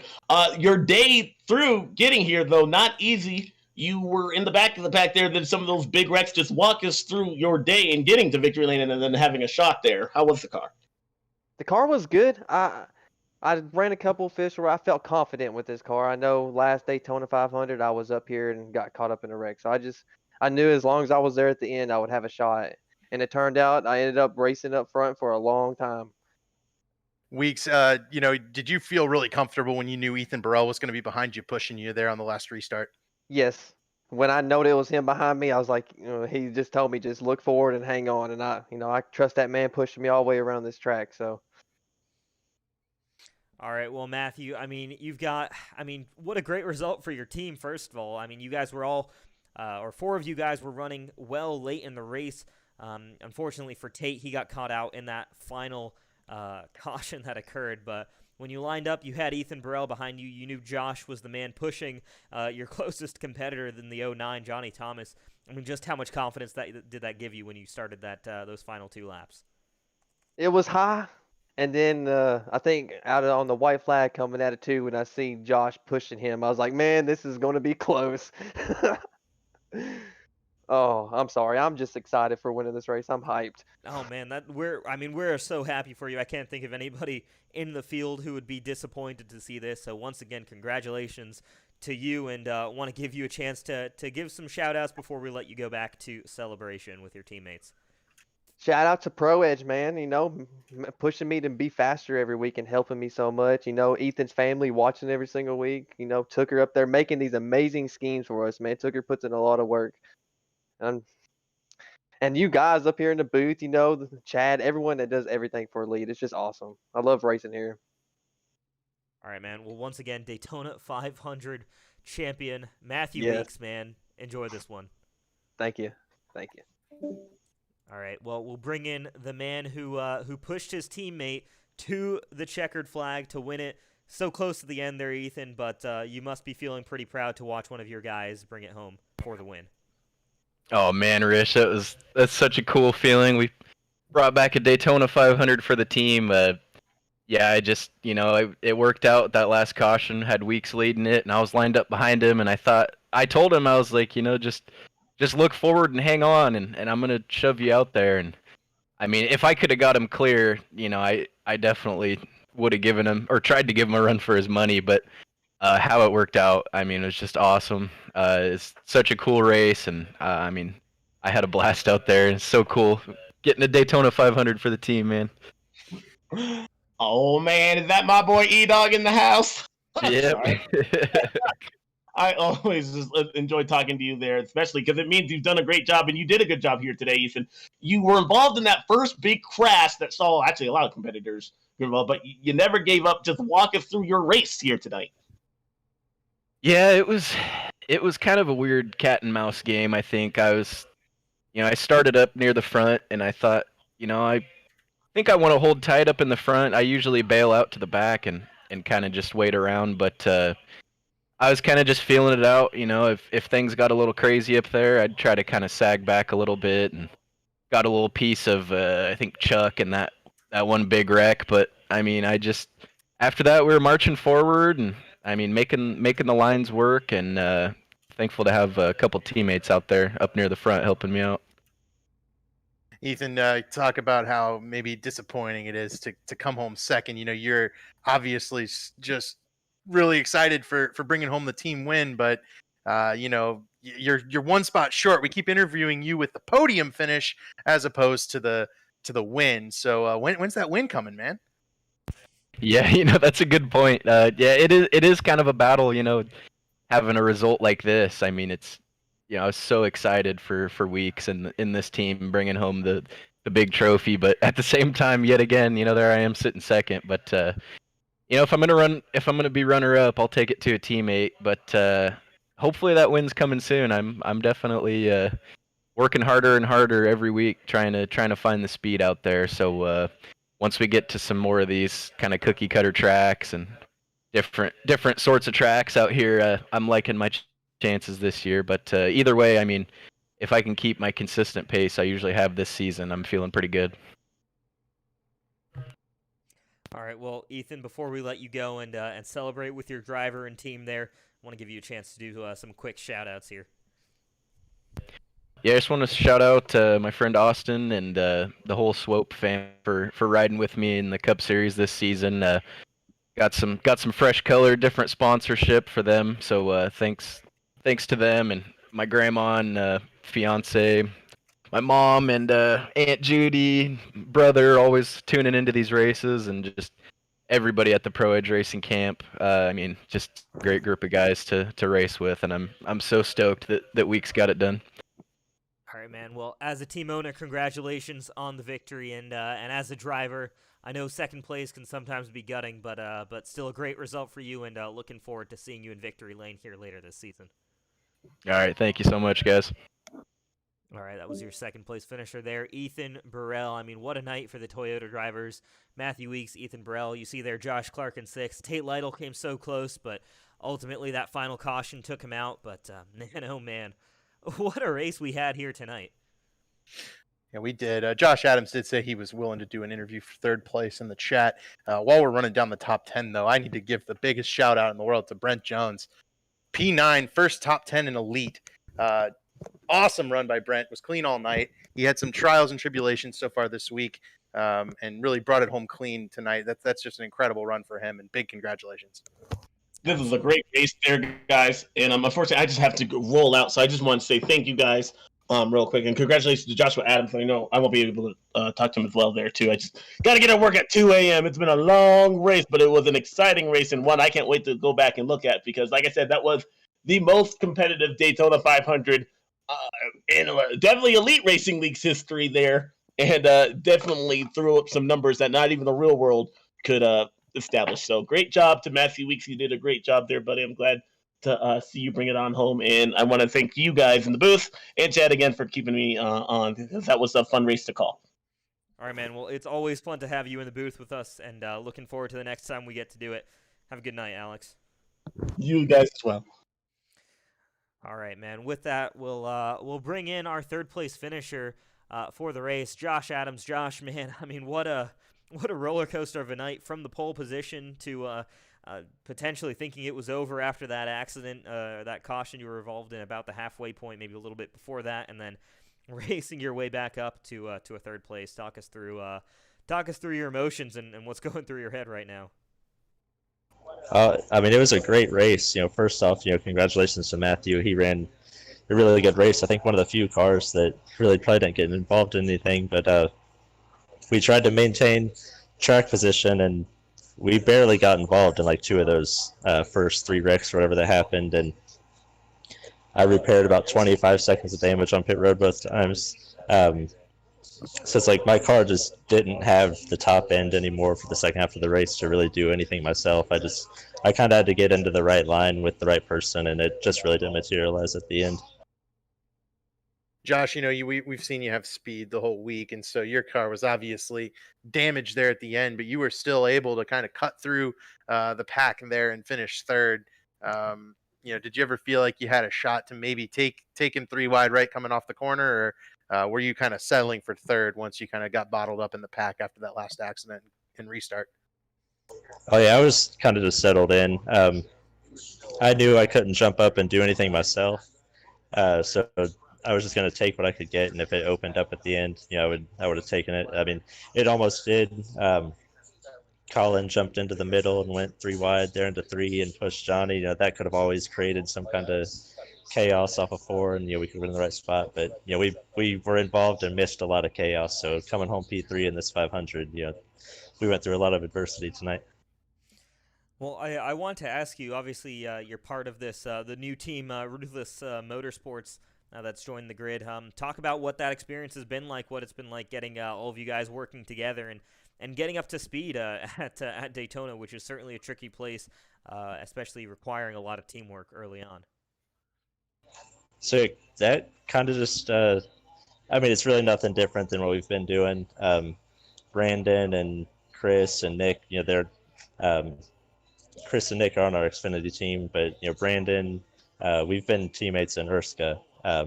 The four of us, and then we added Scott and Colin just recently. So we've all 4 or 5 kind of raced with each other a lot. So it hasn't taken really any getting used to it all. Just kind of works right off the bat. Well, Josh, congratulations on the good run. You seem to have qualified up front for every race up here this weekend, and you haven't yet brought one home. So you've had good runs every single time, but you got any shout outs for us? Oh yeah, really just, you guys put on a great broadcast. I had it up, my teammates, unfortunately most of them got wrecked out pretty early, but this field did an amazing job tonight. We ran a really good, mostly clean Daytona 500. Like there was some wrecks, that stuff's going to happen, but it was a great race. All right, man. Well, congratulations again on the podium finish here, and looking forward to seeing you at more races in the future here. Thank you. Looking forward to Auto Club. I'm a defending winner of that, I think, in 2019. So looking forward to get back there. Awesome. All right. We'll see you next week then. Thank you. All right, there you go. Third place finisher there, Josh Adams from the 95 car. David, we'll get ready to wrap up here. We've been going at this for what is this, 3.5 hours now almost. So what a race. Talk us through some of your thoughts there from a driver's perspective. What things really stood out to you here tonight at Daytona?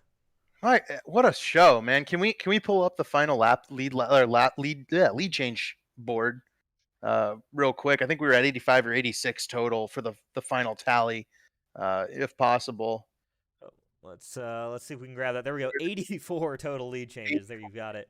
84 total lead changes by this group, and that screams a quality race. Only the 7 cautions. We had a number of crashes. I think only one of those seemed like it was one of the kind of avoidable, you know, inexperienced crashes. I mean, this really did feel like a professional Daytona 500. These guys ran so well, so effectively, swapping the lead, shuffling cleanly. I mean, a number of those crashes were in the back of the field when someone took it 3 wide, kind of pressuring pressuring when they didn't necessarily need to be. And that's just coming from that desperation of trying to get that track position and get up to the front. We had a great top 10. We saw guys get their first ever elite top 10. We've got a guy getting his first Daytona 500 win. Just a great start to the season. I couldn't be more excited to be up here in the booth the rest of the way. And Josh Adams mentioned that 2019 Auto Club race in this Cup Series. I was in that race, and Josh Adams won by, I think, like 1/100th of a second or something in a photo finish. It was an absolutely incredible finish. So if that's any indicative of anything, I think next week is going to be another one that everyone needs to tune in for. Absolutely. I mean, we saw it last season. We had some of the most amazing races at just about every track we visited too. So hopefully for those of you who tuned in here tonight to watch the event, first of all, we want to thank you all so much for sticking around with us for this 3.5-hour race. It's been an absolute joy to bring you all of this action and some of the best racing here on iRacing. I'm going to say the best racing, bar none. I can't think of any time I've seen a race at Daytona go that well. So once again, thanks to the drivers for putting on quite the show for us. And yeah, Auto Club is going to be a great race. Every track we go to is going to be a great race, so make sure you're tuning in Wednesday nights at 8:30 p.m. Eastern. With that, I think we're ready to close it up for this broadcast here tonight. Like I said, almost 3.5 hours underway from start to finish. First of all, want to thank Hope Givers International and Bird Racing, sponsors of the Xfinity race earlier this week. Unfortunately, we weren't able to give them the shout-outs they deserved then, so hopefully they're enjoying the time here on this on the big channel in the big shows. Also, big thank you to Homeplace Beer Company, the title sponsor for the Daytona 500 this season. Thank you so much to Homeplace Beer. Those guys have been an amazing partner of the Elite Racing Leagues for the past year or so now. As well as, of course, our season-long premier sponsors, Richmar Florist and C2 Freight Resources. Both of those guys are on board for this entire 2021 A season as premier sponsors, supporting us in the booth, as well as all the drivers down on track and the administrators up in the stewarding room. And with all that being said, we're going to finish it off for tonight. So from myself, Rishav Khosla, David Westergreen in the booth with me, and earlier in the night, Doug Rice and Alexander Ned. Thank you guys so much for tuning in. It's been an absolute pleasure to bring you this 2021 A Homeplace Beer Company Daytona 500. And we'll see you all next week for the race at Auto Club Speedway. Once again, a final congratulations to your race winner, Matthew Weeks. Have a good night, everyone.